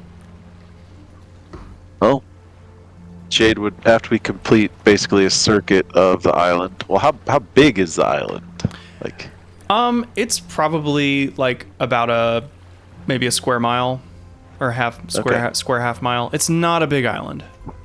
All right. So basically, once Shade sees the best, like a reasonable landing area, he would try and slow the ship down and and drop anchor. Yeah. Roll a survival check. Anybody who wants to roll a survival check? Oh yeah. So 25 from Falbin. Yeah, Falbin, you're like, well, I can see where I would, if I had a target up on up there, I know where I would go. And you spy a route that.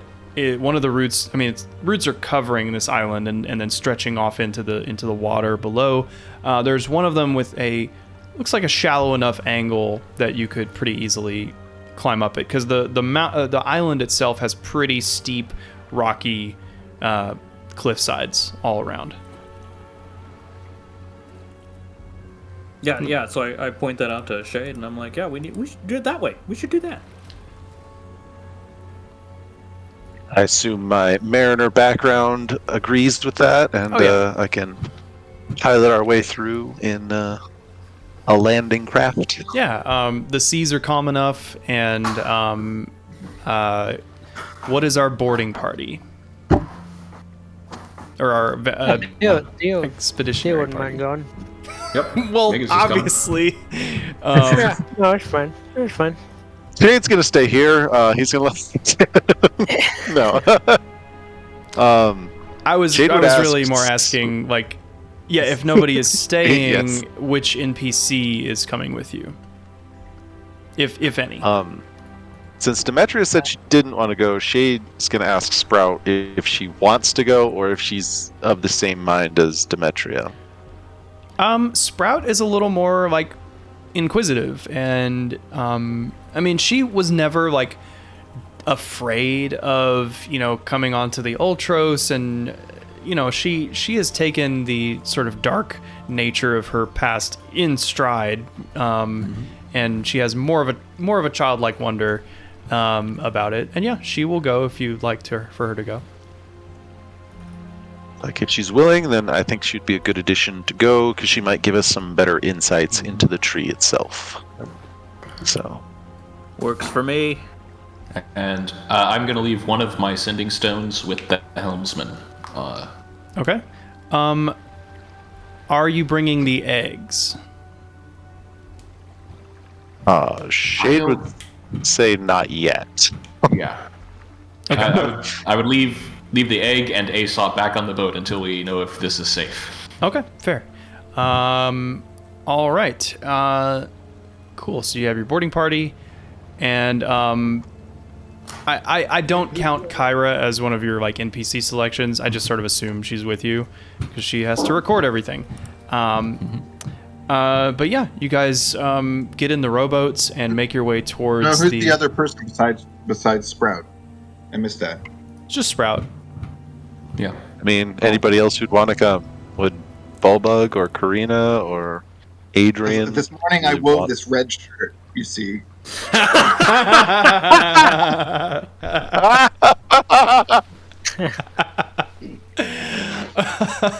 Fates asked me to. They wouldn't tell me why. Shit, that's really good. Yeah. That's so funny. I think Sprout counts as an NPC. So, yeah. We still have one free slot if we want to take somebody. Yeah. I mean, Bulbug probably wouldn't be a bad one to have. Yeah, I was thinking Bullbug for Sprout protection. Okay. Done. Sounds good. And is Rue in big mode or small mode? Gonna go big today. Big mode. Go Big mode, Rue. big or go home, right? Exactly. Exactly, and we ain't home, so. Far from it. Okay, we'll say it takes both rowboats to get you guys all aboard or all ashore. You are able to, tie the rope up to some of the smaller sort of roots that are jutting off of the main root system, and you are able to climb up to the island surface. It is just sort of a dense forest that you find yourself in very quickly.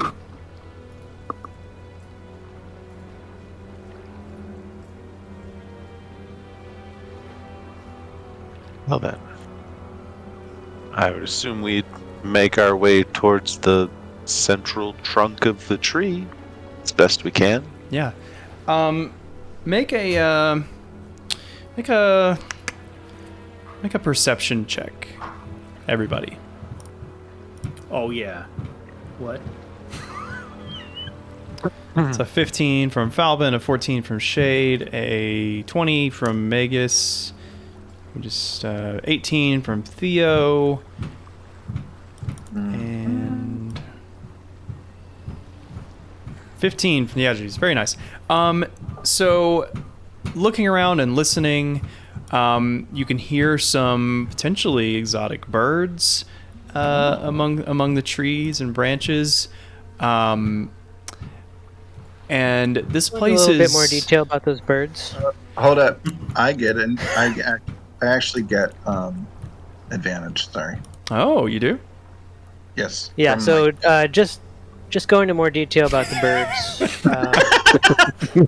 I rolled one less. So the birds. Yes. You hear nothing, actually. Theo, Theo, you see a glint of color amongst the mostly green branches. It moves a little. What do you do? I'm like, Rue's big right now, so trying to get up there totally ain't gonna work. Try to get a better look, kind of get a little closer, see if I can see it better. Roll a stealth check. Oh, I am. It's a dragon. You're dead. I've already punched one in the face. That's a 24. Okay, so you sort of put your finger up in a hush motion to the rest of the party as you sort of hunch down and creep forward through the dense forest to get a better angle at this plumage that you've spotted. And you round one of the larger trees near you, and then you see it. There's an opening towards this branch, and it is sort of a like an iridescent, almost metallic, but definitely feathers plume, and it is just preening itself. Whoa! And I haven't seen this bird before. You've never seen this bird before. We pay homage to nature by killing it. Okay. I thought I was going to hear Everything the to the crack of most. your weapon. Like, we pay homage to nature. Kaboom! No, it has to be more quiet than that. Oh, okay. All right. Roll Light crossbow. roll an attack. And that's Yeah, a crit. baby! Take it. To the most. The shot passes clean through the neck of this bird. It does not even move from its stoop on the branch. And then after like a full second or two, it sort of dips downward and then falls to the ground with a little. Pff. I'll walk up to it quietly and reverently, and I'll get up close to it, pick it up, and I'll say, "Praise be to Malta." And I'll put it into my storage bag. Rue says, "Well, you gotta name it." I'll have to think about that. Eat it. Name it. Glad I'm on your side. This time we eat the whole bird. Out of respect. Mm-hmm. We must take everything to the most, including our nutrition. Yes. You do notice though that there is a thud where the crossbow bolt impacts something. So do you go investigate that? Oh yeah, if it was a weird like kathunk, I'd kind of signal to the other people, Mhm. hey, going over here, and start Yeah. looking. You advance forward a little bit and you find the crossbow bolt buried in a wall of silvery bark, and you have reached the base of the trunk of this tree. Oh, found it. So you, It's This bird incredibly is good. difficult so to you find tree. accidentally crit on the god tree. Okay. No, I crit on the bird, and so the incidental ricochet would not have been a crit. I'd have to roll again to see what that was. Fair. I mean, it depends on how much like overkill damage you did on the bird. Like, I think it probably had like 4 HP or something. So you did like 8 piercing damage to the tree. It's fine. Um, What should I call this bird in my inventory? Kathunk. It's up to you. Kathunk. It's up to you. Golden plumage. It was like sort of like purpley green iridescent, sort of peacock type colors. Yeah, It was beautiful before you murdered it. very beautiful. I mean, it It's still is. still beautiful. It still it's is. in my bag of holding, so it'll be beautiful for a long, long time. If he taxidermies it, it could be beautiful Yeah. forever. Yeah, like the bolt went right through and just like severed the spine, but like really didn't break any like major arteries. So it is like it's not even covered in blood. It's just It's dead, pristine. pristine. Excellent. But you have found the tree, and yeah, everybody else eventually catches up.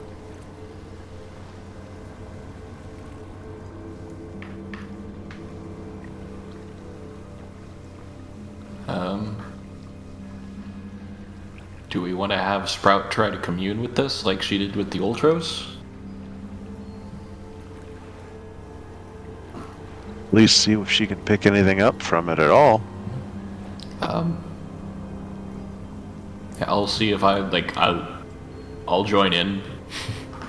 Like, so it's not just her in there. Yeah, she sort of like takes a finger and sort of like plugs it into the like USB tree slot, and she places her hand, and sort of like before, the moss on her hand sort of grows off the hand and onto the bark of the tree, and she closes her eyes and she says, There is magic here, but it is something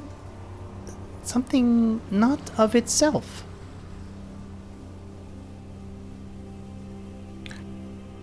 Can I place my hand on the tree? yeah. Yeah, you place your hand on the tree and you feel like a tree. Cool. It's very good. Free Mingus. powers, activate. What do you feel? I think my power extends more into the physical nature of what is, and yours is more spiritual.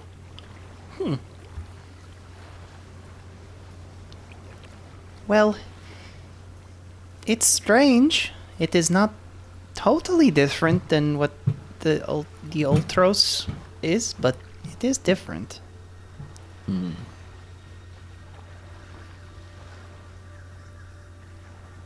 What will we do? We're gonna cut it down, and we're gonna build a second ship.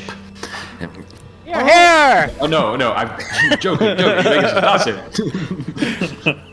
it. Dark Vegas does. Yes. Dark Vegas is gonna have a fleet of nymph trees. I mean, if this thing's 1,000 feet tall, you can build a lot of ships out of it. A lot of ships. Any On an island, you just fell it into the ocean too. Perfect. any sign of habitation or No. anything else around this tree? I mean, yeah, even with those perception checks you rolled earlier, like there's no ruins, there's no evidence of like homes or anything. It seems like this tree has basically taken over anything that was here.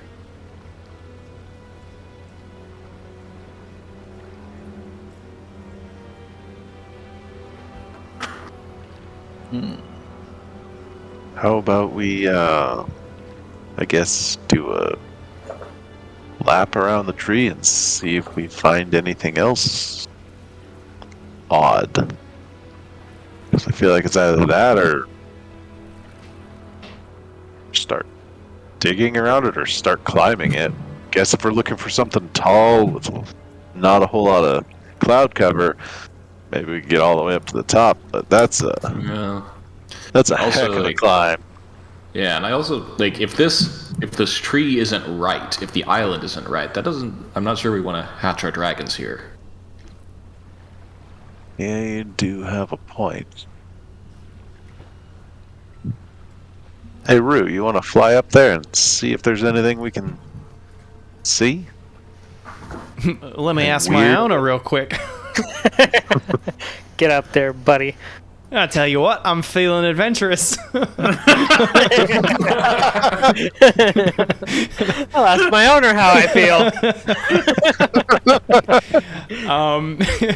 Yeah, he takes off, flying upward. And say you wait about 5 to 10 minutes. And he comes back down. He goes, "Oh boy, well, you're not gonna believe this. What? I'm actually a dog." You're right. I'm not going to believe that. I told you. I raised you right. Oh, no. Now that I have you on bated breath. The tree goes up about, it's 1,001 feet, actually. But the top of it is, like the severed part of the trunk, I guess. It's pretty flat on the top. There is a big nest up on the top. Aha! Any birds? I saw, yeah, there were a couple birds. They were pretty big. They were bigger than me. But they look young. I did see, though, there was like kind of sticking out from under part of the nest was like some like draconic runes and stuff. Probably fine. Yeah. We good? Nothing to see here. I guess we head back. Yep. Yep. So should we start chopping now? So basically, the dragon. Oh no! It's birds up there. Right, that are slightly bigger than you, living on Dragon Road. Yeah, but they're not dragons. They're birds. Right. Yeah, the you birds. know- how smart is Rue? Rue is very smart. Oh, you don't believe me? If you weren't gonna believe me, you just climb your ass up there yourself. Yeah, climb your ass up there yourself. Don't send a scout and then be like, "Nah, you're lying." Yeah. Falvin starts climbing. Atta boy. Rue, could you carry me up there so I could have a look at those runes? If you'd asked me 3 weeks ago, I'd said, "Fuck no." But you know, looking at you now, looking at me now, I'll give it a shot. You're gonna be the first to ride my dragon. I'm not. He carried by. I'm gonna carry him. Whose fault is that? You've had 3 days. I'll We're carry gonna him. ease into it. Theo, think of it this way: I'll carry him like I'm a big bird of prey, and he's my dinner. Okay, that's. Make sure your talons dig in a little at least. Yeah, and you guys have got to all laugh at him the whole time. What a dumbass! All right, Magus, you ready to go? Thanks for being an alpha tester.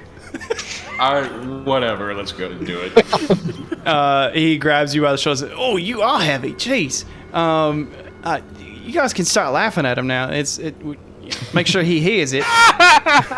You call that flying? I thought you could do this magically. Here you are hiring me. By the way, there is going to be a gold cost to this. Yep. Per foot basis. If you're good at something, you don't work for free. 10,000 feet.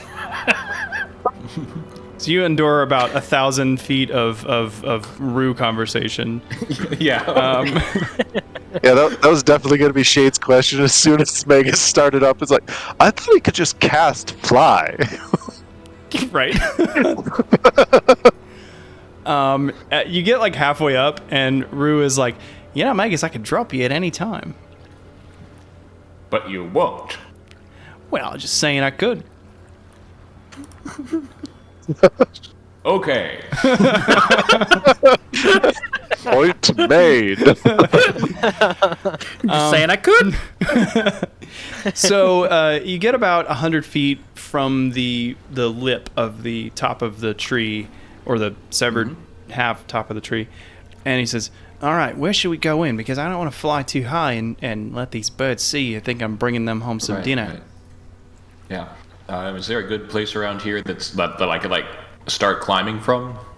There's like one or two big branches that are up in the top like half of the tree. There's one about 150 feet from the top that he could drop you off on, and you could climb.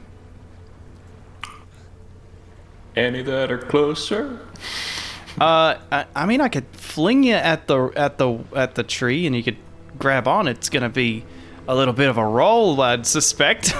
You'd have to pass an acrobatics check. Yeah, let's do that. That sounds like the good one. All right. I tell you what, Just if to you've be got, clear, you're 10,000 feet in the air. you got any forks and knives that you can like stab in there when I drop you? I have a piton. Don't ask questions. Just do it as he says. You got a piton. Okay. He's like, all right. Well, you tell me when, because I don't want to get back, and you tell the others that I dropped you, because I'm not gonna drop you unless now. Okay. Yeah. Don't you still have something akin to climbing spikes from our trek up the river out of Astoria? Timon made for us all? Oh, yeah. No, that was Vulcan. I wouldn't use something that Timon made. True. Okay. All right. Fair enough. The potion of water breathing was from Timon. Yeah. So. Okay. So yeah, make an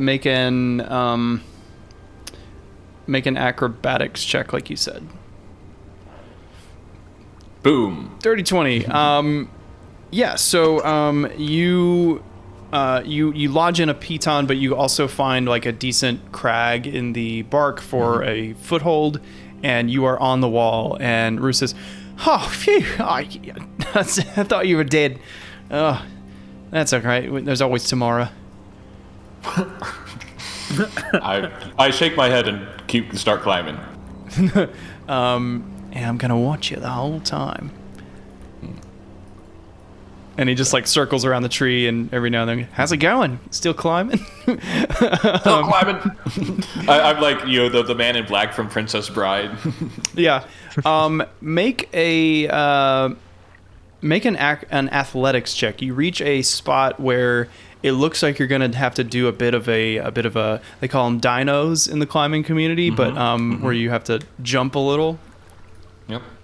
Do I get any help from my piton on this?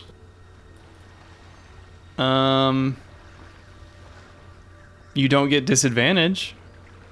Cool. I'm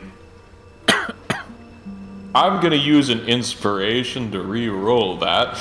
Okay. Probably a good idea. Doesn't seem like it'd be terribly important. Well. A 9. Okay, so this is where we are. you strain your muscles and you power through and leap up, but you misjudge the distance just by a little. And you begin to fall, but you are able to lodge that piton in again. But it's after about a 20-foot fall, so you're going to take 3d6 bludgeoning damage as your arm. Thanks, I don't know Kyra. why. Oops, yeah. That's 6 damage, Magus.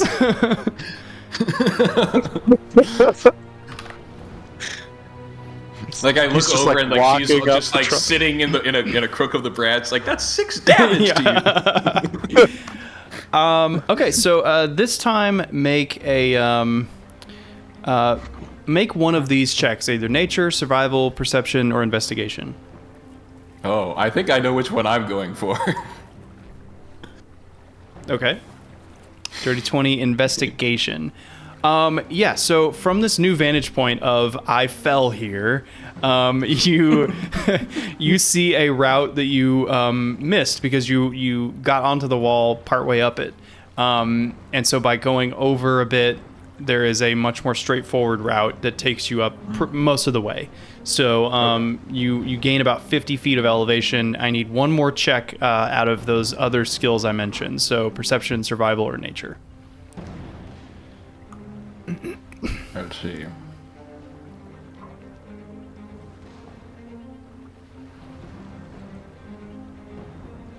Perception is +6. Nature is also +6.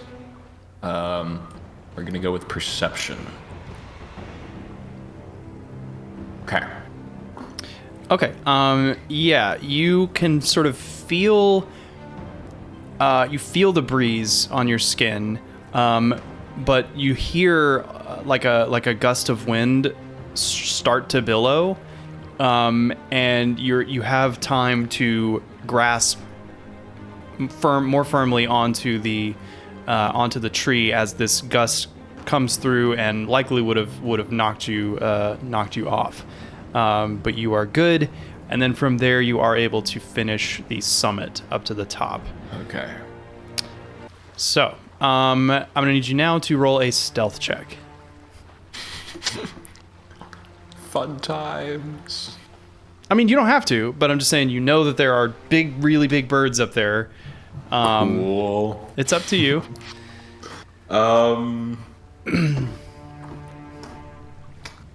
Whoo boy. I'm gonna use my other inspiration on this. Okay.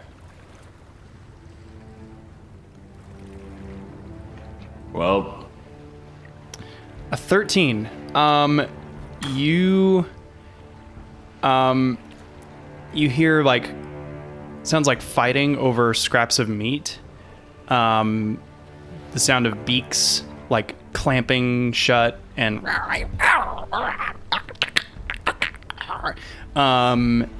then your foot like breaks just a piece of bark off the ledge with a sort of an audible crack. And then the noise stops, and there starts to be like shuffling in the nest. What do you do? I want to go like and try. Let's see. It probably. How far am I from the nest? You are like 10 feet from it. The nest is, I mean, it stretches. I mean, the tree is about. Actually, I can give you an exact diameter. The tree is about 100 feet across at the top. Mm-hmm. And so it stretches almost the entire diameter of the tree. There's like a 10-foot gap that you are standing on, sort of around the tree. The nest itself, it rises up about 20 feet high, and then supposedly, I guess, dips down after that. The nest is made up of like loose branches and sticks and some trees, but actually it's mostly just trees that have been sort of collected, and so there is plenty of like space that you could potentially try to hide in if you wanted. Yeah, that's what I'm gonna try. I'm gonna try and hide in the tangle of the nest wall. Okay. Roll one more stealth check.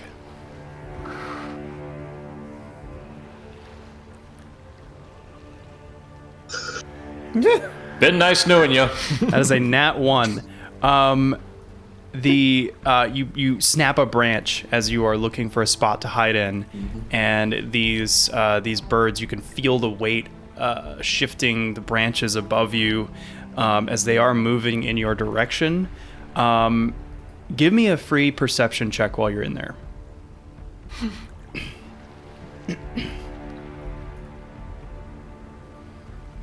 Oh man, Yep. that's an 8. Yeah. You rolling like I do. You spy carvings in the ground and like a tablet with Draconic written on it, but it's too obscured to see to read what it says. Can I grab the tablet? I will say yes, at the risk of it taking you longer to do whatever else you're trying to do.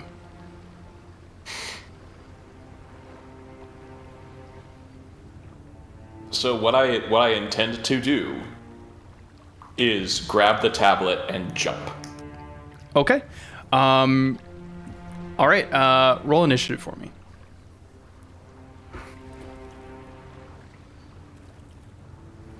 There is no active Oh, combat. sorry. Okay, There roll is now. roll initiative. Roll initiative for me. The rest of us down at the bottom of the tree are like, man, he's taking a little while. Man, I'm not rolling great. They should Okay. have sent someone with better dice. So, jumping down from the nest, kind of flaps its wings to soften the blow, is a bird about 10 feet tall, but this is clearly a very young bird. It's got that sort of typical like ruffled neck feathers, like typical of like a hatchling bird. But this thing is like 10 feet tall and it towers above you. And it is going to attack you.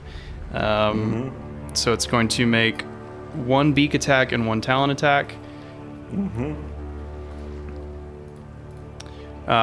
Rolls an 8 with the beak, and a dirty 20 with the talons. Okay, talons hit. Talons hit. You're going to take 12 slashing damage as you go to leap off the edge. But I did get the tablet. You got the tablet. Okay.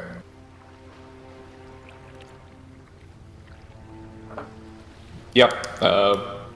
Get the tablet and jump. Okay. You jump, and Rue says, "Whoa, wait, where are you going?" Down! And you are just like careening, base jumping down this massive tree. Yep. I'm guessing you cast fly right before you hit the ground. Nope. No? What do you do? So, like, first, like, I'm gonna, like, I'm making sure I have the tablet secure. I'm gonna roll to look back up and see if, well, okay. First priority, make sure I have enough clearance on the trunk that I'm not gonna slam into it.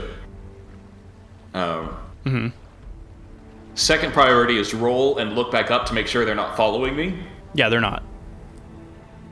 Third priority is, like, now roll back, face down, like, I'm, dive, and then as I get close to the ground, I'm going to cast Featherfall. Sick. Okay. I'll say the canopy of the trees is thick so that the rest of you can't really see what is happening, but at some point the branches start going and Magus, like, half speed falls through the branches and, like, lands on the ground with a slash, like, through his shoulder. Okay. He wasn't lying about the giant birds. I told you. Why would you hire me to scout if you're not going to believe me? I mean, I'm kind of insulted too. How big were the giant birds? So, chicks, not able to fly yet, 10 feet tall. So we probably don't want to be out in the open when big mommy bird comes back. All right. What else? Anything else? Second, I wasn't able to read. Didn't have time to read the inscriptions on the tree, but I did manage to get this, and I, like, pull out the tablet and look at it. And this is where I should have been thinking about what the tablet said while you're falling.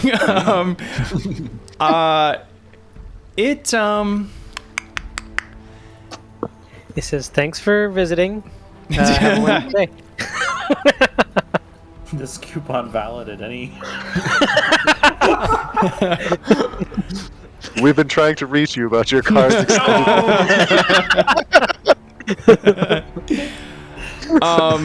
Yeah, so, I mean, Shade can read Draconic, right? So, Yep. I assume Magus can too. Yes. Oh, that's right, because if you're attuned to the helm, yeah. Well, no, just in general, I can read Draconic. And I can activate the Boot of Mitros, and I have the helm. That's cool.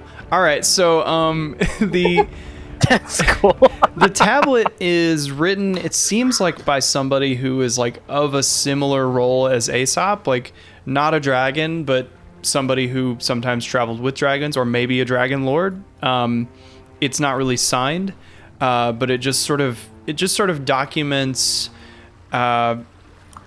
one of the processes of an egg being hatched here. And like there was sort of a high peak at the middle of the mountain, apparently, or the middle of the island, that is now tree. Yeah, it just says that the innate magic in the ground is just perfect for awakening the eggs, and you can see why dragons have started to flock here for this, it just sort of mentions that the runes sort of emplaced in the ground are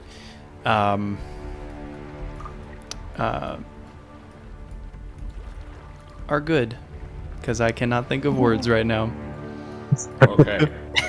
So we Beneficial need to clear for the the net. hatchery. Not my best Yeah. DMing there. The runes are good. Are good. I think that's going to be the episode name. Just putting in my Yeah. Runes are good. putting in my contribution now. It's on the record. So you gather through this that although the tree has sort of consumed the most of the surface of the island, there is still definitely draconic history and residual magic and lineage to be found at the top of this tree that maybe has been carried up with it somehow over the years. All right. So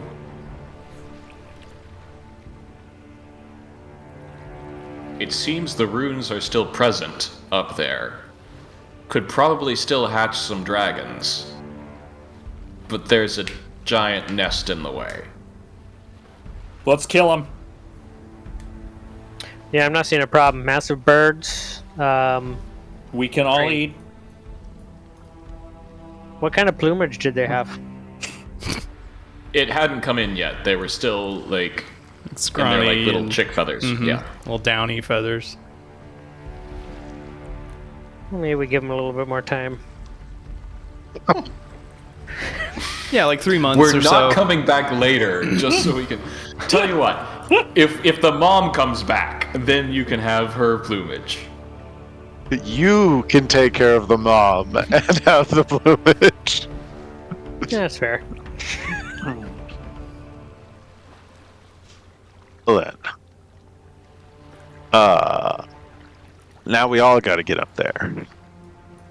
Mm-hmm. And get the eggs up there. Mm-hmm.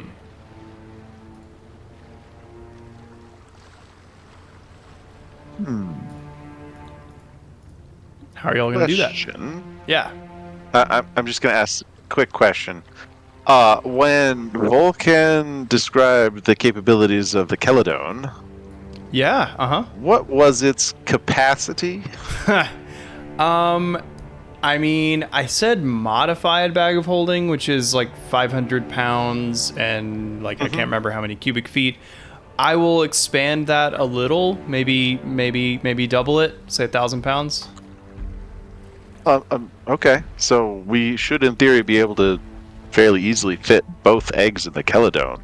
We can Sure. Oh, easy. have Yeah. Rue fly back to the ship, Keladone collect the eggs, or have Aesop put the eggs in the Keladone and have the Keladone fly it up to us. Right. Seem like an option? Seems legit. It's a good idea. Now, just the rest of us got to get up there. I Um, look at Rue and be like, I know you could carry Magus. I have a feeling you probably couldn't carry me. What? No, come on, Shade. You, look at you. You or slim. bullbug. Oh, no, Bullbug. No. Just now. He's got the weight of a dying star.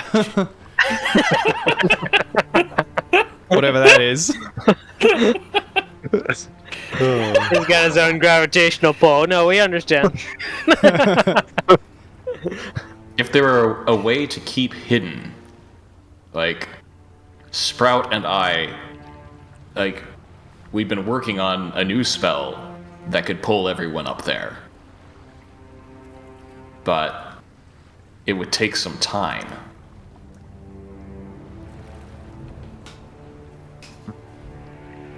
And Jade's like, well, looking at what the birds did to you, I'd rather not send Sprout up there without any, I guess, physical protection. He calling Magus a lack of physical protection. I like it. He's got all the magic. All the magic. I feel like he could make a meat shield too. Yeah, I don't know why I'm making so much fun of you, Magus. I feel like maybe Theo hasn't quite endorsed this level of roasting. Nope, fully endorsed. Fully endorsed. Here we go. We're gonna keep it up. Yep. Suck Full it, Megas. Excellent. That's what family's for.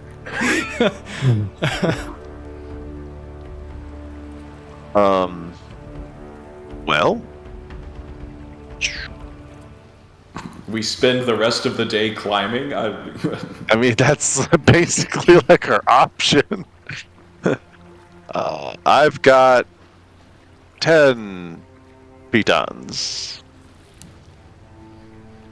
And a pick, a crowbar, some rope, an axe or two.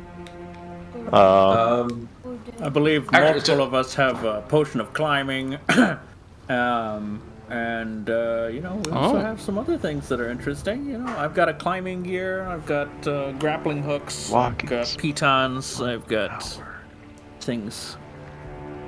I guess, yeah. Here's how we're gonna do it.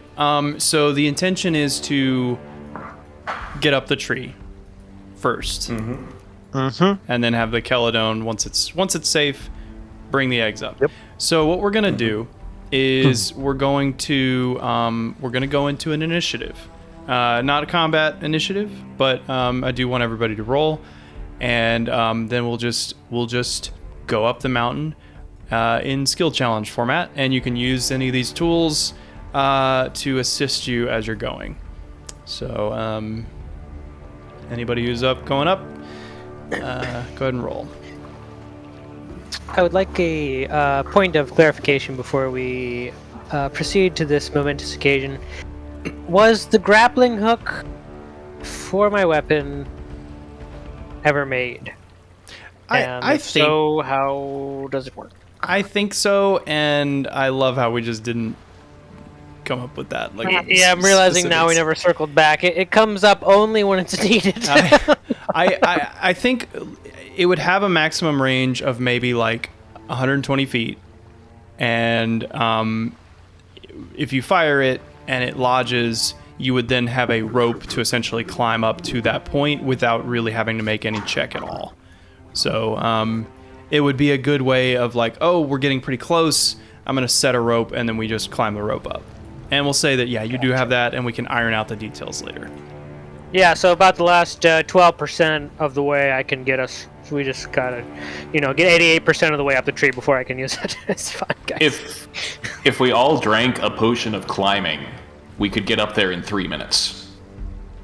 Oh. Yeah, I'm drinking mine for sure. We just don't have enough for Bullbug. I am going to say I'm going to have Bullbug drink mine and carry me and Sprout. Okay. And Or we can have Rue carry one of the Rue finally carry Theo. yeah, that's what I was Theo's potion. Rue's like, Thea, don't waste that. Come on, you come with me. Yeah, that's what I'm saying. Fly with me. We'll be free, and you'll see. All right. Well, if then Bullbug's covered, then I'll use mine. Okay, look at And that. Carrie will try. Look at that. Carry Sprout. So you guys all pop your potions of climbing in a situation that it's perfectly suited for. And Almost like it was engineered. almost like it. So we'll just simplify this a lot. I mean, there's no reason to complicate it. We'll just have everybody roll either an athletics or acrobatics check. We'll say roll. You need 3 successes before 1 failure. And keep in mind, potion of climbing, you have advantage on athletics. Yeah. And I assume I don't need to do this since I'm flying. Yep. Taking the Exactly. elevator. You're just slowly flying. Wait, so you have an advantage on athletics but not acrobatics? Correct. But you didn't need it. Oh wait, maybe you did. That's a 20. Well, he rolled an 11 and a 17, so he actually rolled a 14. Yeah, that shouldn't count. Wait. Well, Oh, I don't acrobatics. have. Yeah, I rolled acrobatics. Would you not prefer athletics. to roll athletics at advantage? Well, I'm trying to figure out what's better because I only have a +1 for strength. Advantage is essentially equivalent to, on average, a +5 bonus. Oh, okay. Well, we'll do that then. So, cool. Okay, so that's a success. Can I wait for Bullbug to go before I roll? Sorry, I should have said 3 successes before 3 failures, not 1 failure. So Falbin, you slip a bit in the first 100 feet and are a little behind, but everybody else does really well. Bullbug, I guess we'll have Bullbug roll. Yeah, and everybody go. I imagine his athletics is great. Yeah, everybody go ahead and roll 16. again today. Roll again. Athletics. Yeah, he got a dirty 20. 16 is good. Okay. Okay, so that's So one I think success. that brings us to 3 successes. Yeah, perfect. So it's a long climb. Or what? How long is it? So it's a climbing speed of equal to your walking speed. Yeah. However, Which comes out 1,000 feet comes out to about 3 minutes. Look 3 at to that. 4 minutes. that's you guys blitz up this tree trunk. It's probably still pretty terrifying. I mean, probably. It absolutely is. It's a 1,000-foot tree trunk that you're climbing the sheer outside surface of. It's insanely scary. And Magus, you know what's up there. Mm-hmm. So, how are you approaching the lip of the top of the tree? I will motion for everybody to be quiet and maybe send Falbin over first and try to get the most stealthy people in place before less stealthy people. I am a less stealthy person. Okay. Falbin is all about moving in and being, surprising to these animals. So yeah. Yeah. Let me take you over to a different map. Shocking. You will have to. I'm gonna have to provide some context for some of this map. So, I could not really find a map that I liked that sort of embodied what the hell is happening here. So, this is sort of a mountaintop observatory thing. I want you to focus on the area inside the yellow squiggle there. There is sort of a landing on this back side that you did not see before. And there is no stair steps. Those carved stair steps don't exist. Everything outside, I know. Everything outside the yellow is just sheer bark of the tree. But yeah, so Falbin, you are summiting first. Go ahead and roll your stealth check. We'll do yours, and then we're gonna have everybody roll a stealth, and as long as how many other people are there? 1, 2, 3. We're not gonna roll for Kyra. 4. Well, we won't have Ultraya roll either. As long as 2 of you succeed, then you're good. So, Bullbug. Stealth. Let's see who would be after Falbin? Would that dirty be Theo? 20 on Bullbug. Theo is 15. Okay, And I think I'm more dexterous than... Oh, maybe I'm not more dexterous than Shade. it's a 19 Yeah. from Shade. Yeah. And Where was this That's the way last you've been time? rolling. Oh no! so with the assistance of these potions of climbing, you're able to a lot more easily clamber up to the top, and you don't make any noise. And so you can situate yourselves anywhere you want along this edge, and then we'll just go from there. Can I look around and see if I see the mama bird anywhere? Yeah, so where you are, your vision is kind of blocked by the nest itself. Right. But you can look out in a 180 degree arc. Make a perception check.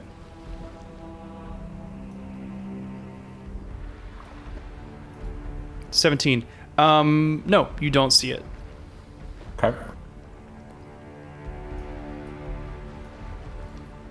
Am I on the same side of the tree as the Ultros? Was the Ultros circling around it or parked? I think parked. Anchored?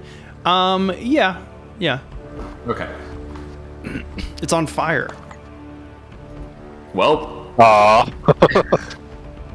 Leave for 2 seconds. There's a goat right here. We could just eat that.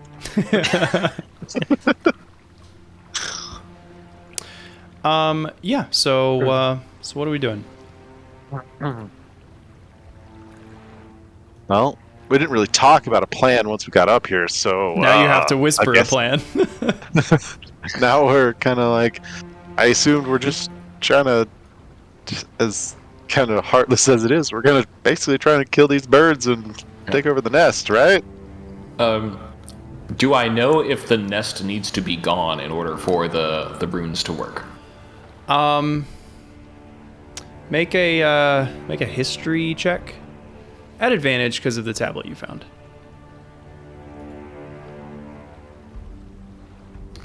Uh, 24. Yeah, you're gonna need open sky. Do we burn the nest? Probably what we're gonna need to do. That's gonna take like Probably. a day to burn down. Should probably sacrifice the eventually. birds on the nest, just because you like to sacrifice stuff, right? Falbin is against burning the children alive, but he's on board with killing them. Not alive. Falvin not abides alive. by the Geneva Convention, and that's It's- why we love him. Or not alive. Kind of crazy that you would go to that as a first thing. No, not sure what you think of me. Okay. So, kill the birds, then find a way to dispose of the nest. Use the nest as the pyre to sacrifice them, like you enjoy doing. You like sacrificing things. I do It's have helpful. 8 flasks of oil, torch, flint, and other things should Boom. roll to create an actual bonfire. But staring at Magus, I'm like, you know all about bonfires. You are aware that one of my spells is Fireball, right? Am I Yeah, but allowed that- to use Fireball against these birds? Are you asking me? No. No. I'm asking Falvin. Oh, right. Light it up. I mean, are you gonna cook it alive? That's kind of I'm what gonna Fireball actually just does. ask you that. I'm just enjoying, just picturing this as like this whispered in conversation. That's kind of what Fireball does. Like trying to be stealthy as we're on like at the edge of this nest.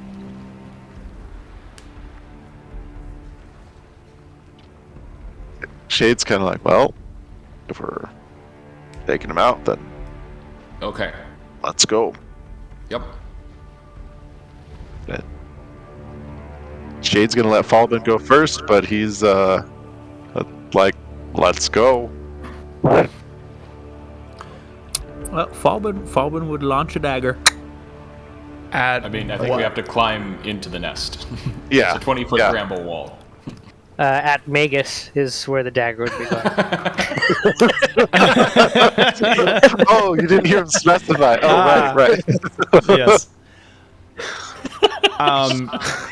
I'll say that having seen this bramble nest up close, Falbin might be able to do it, but climbing up the height of the nest in order to make an attack is, without making noise, is going to be very difficult.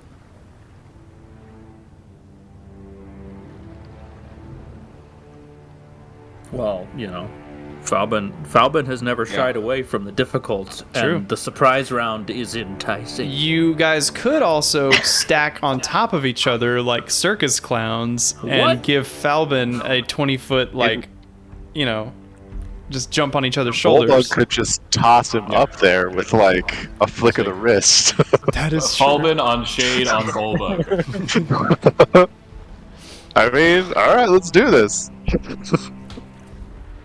Shade's echo is gonna float up to be just below the top level of the nest, as if there was stairs going up. Okay. And then, actually, I'll put him over here, about there. Yeah. So Falvin, are you trying to climb up or get tossed in, or what are you doing? No one tosses Falcon. we're doing the ladder, the party ladder. We're doing the ladder. So you are stacking on each other's shoulders. Yeah. So Bullbug at the bottom, and then Shade. So that's like what? Bullbug is like 8 feet tall, and Shade is like just under 8. So that's Falbin's like 4, so we're there. I'm gonna say, Falbin, you're gonna have to jump off of Shade's shoulders and get a jump shot. Wait, aren't there 2 shades though? Yes, I've and also no. got my grappling gun, but the pyramid sounds fun too. You know, since we've already talked about this so much, I'm not gonna say we should do anything different. It's not lost DMs on me love on how this guy. ridiculous this is, but we're gonna do it. We are big damn heroes. Do it close enough to the edge that we're gonna have things to hold on to, so we're not just like, whoa, just standing on each other's shoulders freeform. We don't always kill baby animals, but when we do it in the most ridiculous way possible. Okay, so Bullbug sort of squats down, and Shade climbs on top of Bullbug's shoulders, and Bullbug has his like arms up holding your calves steady, and yeah. Were you saying something? No, I said yeah. Oh yeah. that's- And he's a very stable base. And he says, "I won't move, I promise." Get it? Because cow. Oh, Anyway, and then Falvin sort of scurries up Bullbug and Shade's back, and pretty deftly alights on top of Shade's shoulders, and your eyes just at the top of this nest, and you can just barely see some of the top of the head feathers of a couple of these hatchlings in their nest. How many are there? You count at least 3. Do I perceive them to be dangerous? Based on what they did to Magus, yes. I don't count him. Oh, Yeah, he doesn't. He's just a bad. Then no, they're just harmless little happy little birds, just little guys. Oh. Well, I'm gonna. But one of them since we've says a committed racial as a slur, group, so I'm gonna go ahead and I'm gonna jump up and I'm gonna do it. okay. Make an attack roll at disadvantage because you're off. You're off balanced. Okay. If you want to inspiration it to roll it flat, you can. Well, given my assassin class, I get advantage for attacking any animal that hasn't taken a round in combat yet. So would that mean I'm rolling flat regardless? Ooh. Or isn't this like elven advantage where you roll 3? No, that's just for the attack. Yeah, okay. In that case, I'll say without inspiration, this is a flat roll. If you want to inspiration it to make it, an advantage roll, you can. But yeah. Also, Okay. let's get initiative from everybody. Initiative. I Totanish. think I get advantage on initiative now. Give me just a second. Only Falbin Actually- can have initiative on. No, yeah, I have advantage. Falbin, we'll steal your spot. Nice. Literally, he will. I placed you guys up on the tree, but feel free to rearrange yourself if you want to be standing in a different spot. But yeah, look at that. Falvin goes first. Shocking. Shocking. Yeah. I mean, given all the legwork that we've done here, I am going to inspiration this for advantage. Okay. All right. Let's see here. Gotta go push the button. Where's my inventory? I jumbled my inventory around just trying to save myself some time yeah. here. Here and here and here. Will a 28 do? It sure will. You spring off of Shade's shoulders and fling your dagger into this sort of far hatchling, the one that you have the best view of. Go ahead and roll for damage. Is it surprised? Yeah. Oh yeah. That's a crit. Juicy. You hear Falvin after he throws it. That's a crit.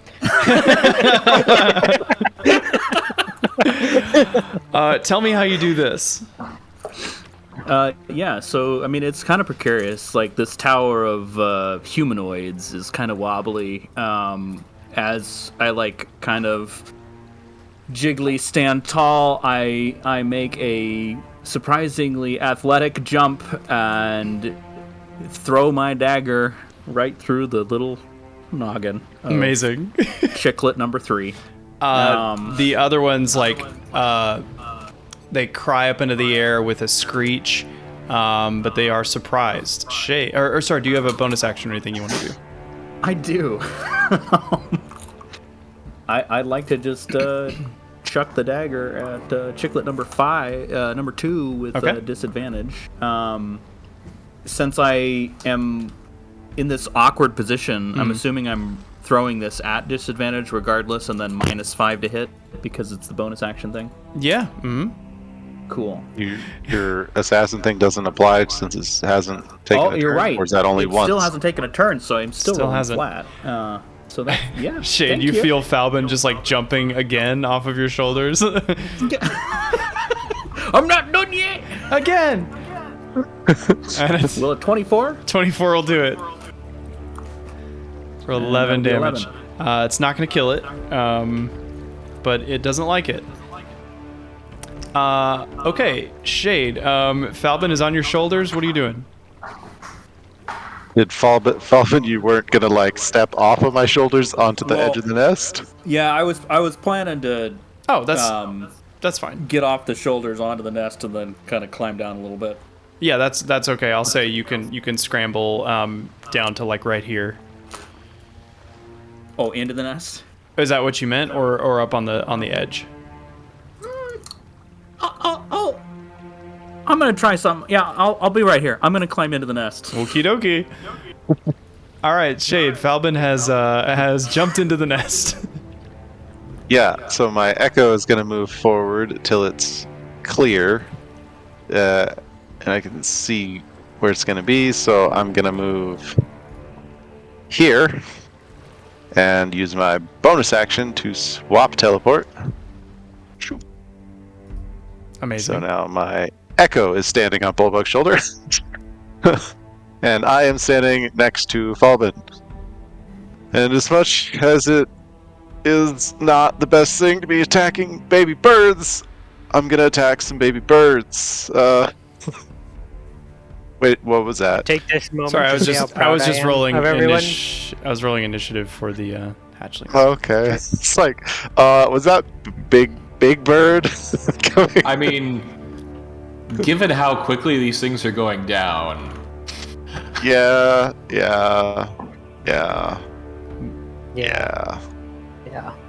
Papa plumage. Wait, you have spirit It's points 9/11.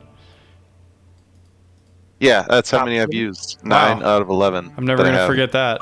All right, so a 19 is gonna hit. 12 slashing damage. Yeah, you chop off a pretty significant portion of this thing's wing, and it screams in your face. And it's taller than you, Shade. Like, this is the first bird you've ever seen that's taller than you. Yeah, it's a little disconcerting, especially knowing it's a baby. 14 will also hit. Right. Big damn heroes. Look at you guys. Yeah. Killing baby birds. This is how dragons are made, kids. Yep. So that one's dead too. All right. And yeah, I stand there protectively in front of Falbin. Cool. Diogenes.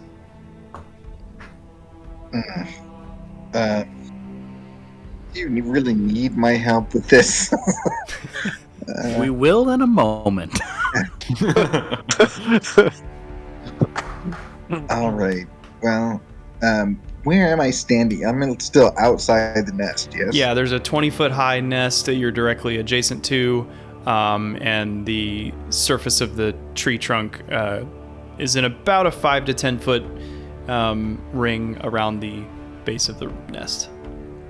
But I'm still under the effects of the climbing potion. Can I climb up with an action? Absolutely. Yeah. I'll say it's not even your action. I mean, there's lots of handholds. You're not trying to be stealthy, so you can just move up. It's probably difficult terrain, so you're gonna have double movement cost, but you can at least get to the top of the. You can get to the top of the nest. Yep. Okay. Well, from here.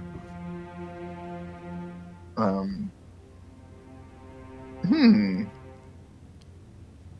gonna try something. I'm gonna speak the word for my shield, and I'm gonna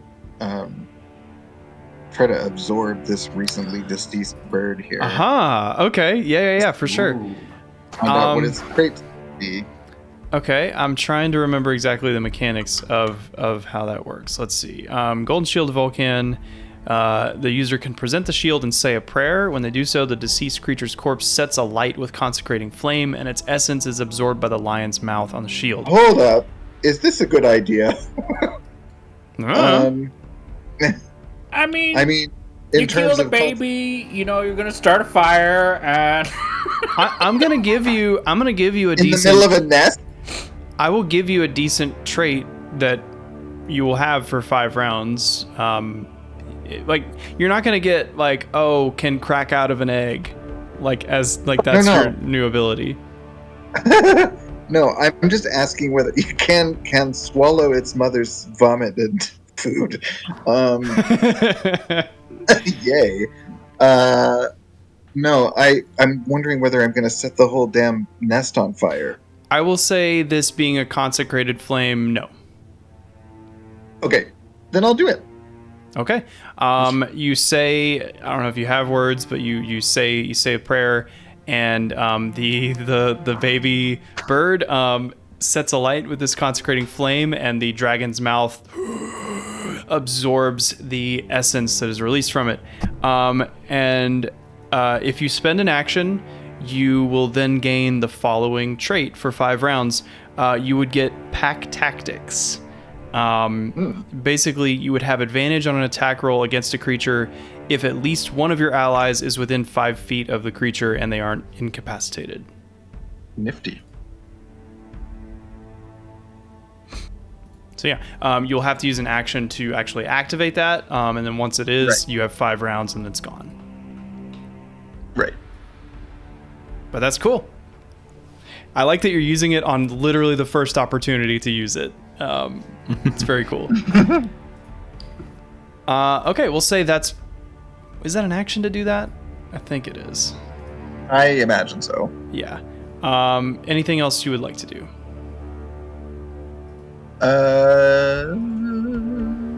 Thunderclap. No, I'm kidding.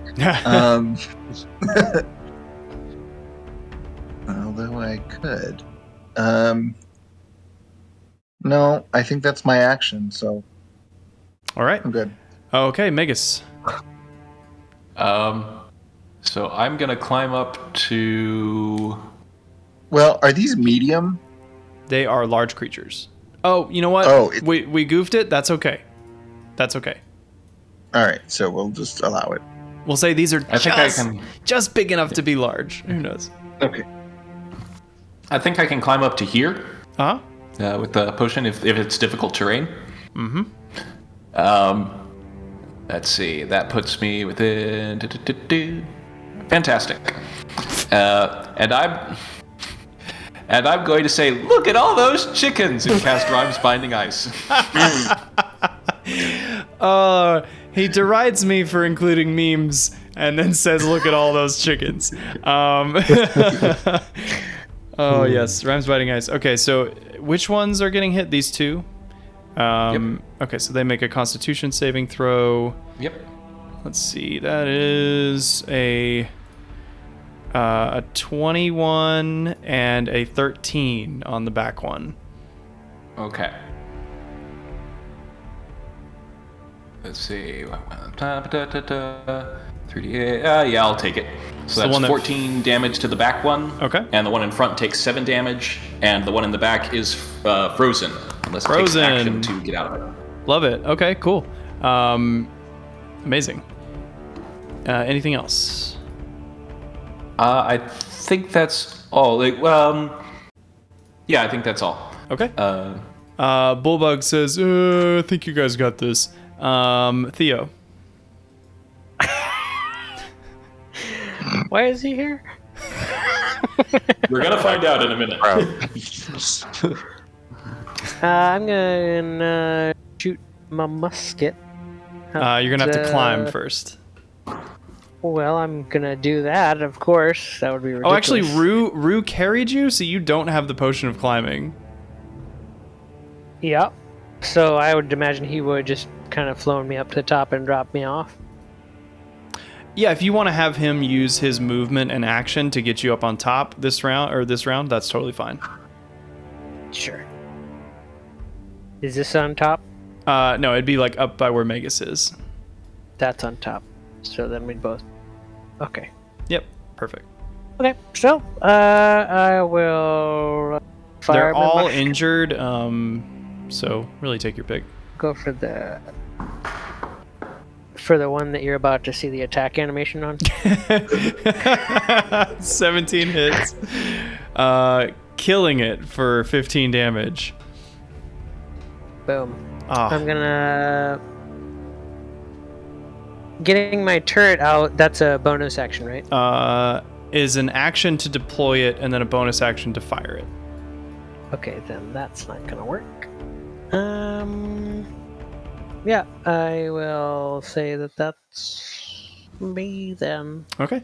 The rock hatchlings Do are. I still have my? Oh God! movement? What is the initiative doing? It's doing that thing again. Oh no! Why are you doing this? Okay, we'll ignore it. They are surprised, so it goes back up to Falbin.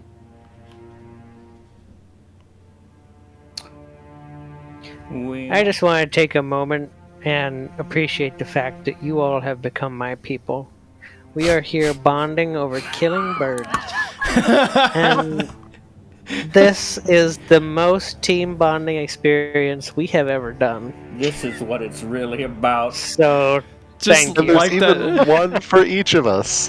Just like that Yeah. dialogue earlier where Magus is like, you see Falbin, but when we first met him, he would barely talk. And then like Theo's going to be talking to you like, you see them? When we first met, they would hardly kill a bird with me. Yeah, see?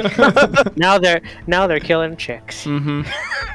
Well, my forge foundry has stopped responding to anything. Okay, well, I will say this combat is pretty much done and dusted. I don't know if we're just broken right now. I can refresh it, but there's no way these chicks are not surviving because it's you, then Shade, then Theagenes, then Magus, then Bullbug before the first one goes. So I'm comfortable calling that a wipe of the bird's nests. Yay! Yeah.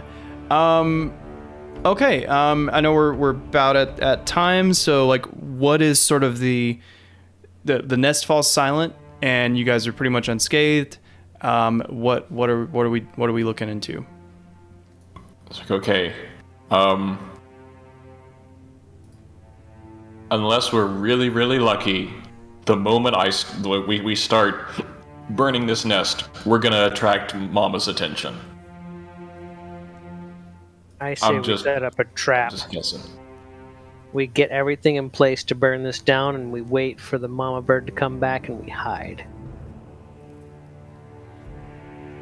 That's what Falbin was thinking. Do we have any idea how long that will take? 3 Like- years. Yeah, there's Yeah, a there's no a idea. take. there's a note on the nest says be back in 30 minutes from Kroger's. Yep. No, that makes sense. Yeah, so it should be pretty fast. No, I'm gonna say you have absolutely no idea. Yeah. Did the birds look hungry? I think Falbin was the only one to see them in an I mean, well, Magus knew they were like eating stuff when he first arrived. You can kind of assume they're sort of always hungry, but you know. Can I like get a vantage point up on the nest and take a 360 view and look for Mama? Yeah. You don't see her. Cool. Shade's gonna say we should probably search the nest just in case first, in case there's something important before we light it on fire. And I'll have Rue flying over top, looking out to see if Mama Bird is coming. All right, and with that full party terrifying, you guys all being, looking out for this Mama Bird, who's supposedly bigger than these guys, maybe. Allegedly. Allegedly. Allegedly. Allegedly. I think that's where we'll end the session. Cool. Awesome. Any shout outs for RP or play of the game or something somebody enjoyed? I mean, Megas' speech was pretty great. That was a good speech. It really was a good speech. It was good. One of the finest rallying speeches I've heard in a game, for sure. Not quite Independence Day, but really good. We're going to survive. We're going to live on. I appreciated Falbin's fishing exploits. I was just about to say that. Jumping right into that. Gotta fish. Yeah, I like that a lot. Let's see. Yeah, good stuff. We had a name suggestion earlier. What was it? The runes are good. The runes are ... good. Any other? Yeah, I'm pretty sure we can't call it anything. Yeah. Okay. No further suggestions. No Your Honor. rolls. The runes are good. Yep, we're good. Amazing. Cool. Awesome. That climb was cool. I wasn't exactly sure. This was one of those moments where I was like, you know what? I'm going to offer a problem without a clear solution and just see what happens. And like that's sort of like an unspoken, like it's a challenge as a DM, but you really have to do it. Like, because the more things that you envision the party going like, oh, they'll probably do this, the more times you will be caught with your pants down and be like, oh, I'm not prepared for them to do this. But if you just say, there's a 1,000-foot tree that you have to get to the top of, and I have no idea how you're going to do it, there you go. So, Rue's elevator service. Tree. You solved my puzzle tree. Not yet. But you got up it. Not that crit hit on the bird hunt. Very nice. It's always like moments like that where it's like, could that have gone any other way? It's like just a little rare once in a campaign moment, and then just boom, perfect shot. Yeah, I was like, hey, what are you gonna name it? Because I hadn't come up with a name. Why would I? Why would I name a bird from an island that no one has been to in however many years? So, a lot of years. Lot of years. Yeah. So sorry to bust the theories about what the island was from last time. None of us guessed that it was a giant tree. Right. No, I was like, absolutely going back to like episode 1 and double checking your description of Praxis against the description of this tree. Oh, just to make sure that you weren't pulling something crazy. Very nice. No, I wouldn't drop you off at Praxis yet. No. You already have. Oh yeah, well that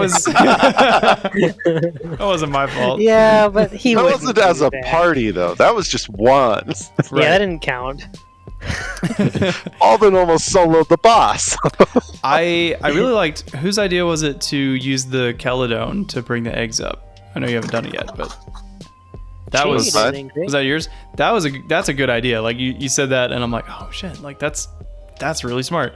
Because that was one other thing that I was like, I didn't have a plan for how you might do it, but that was going to be a much more interesting part of the challenge. Is okay, you can climb, but how are you going to get 2 fragile eggs up this cliff? Yep. You know, smart. Okay, well, as always, great time playing with you guys, and we can stay and hang out a little bit, and I will get this posted under the runes are good. So, thank you for Runes joining are us. good. Runes are good.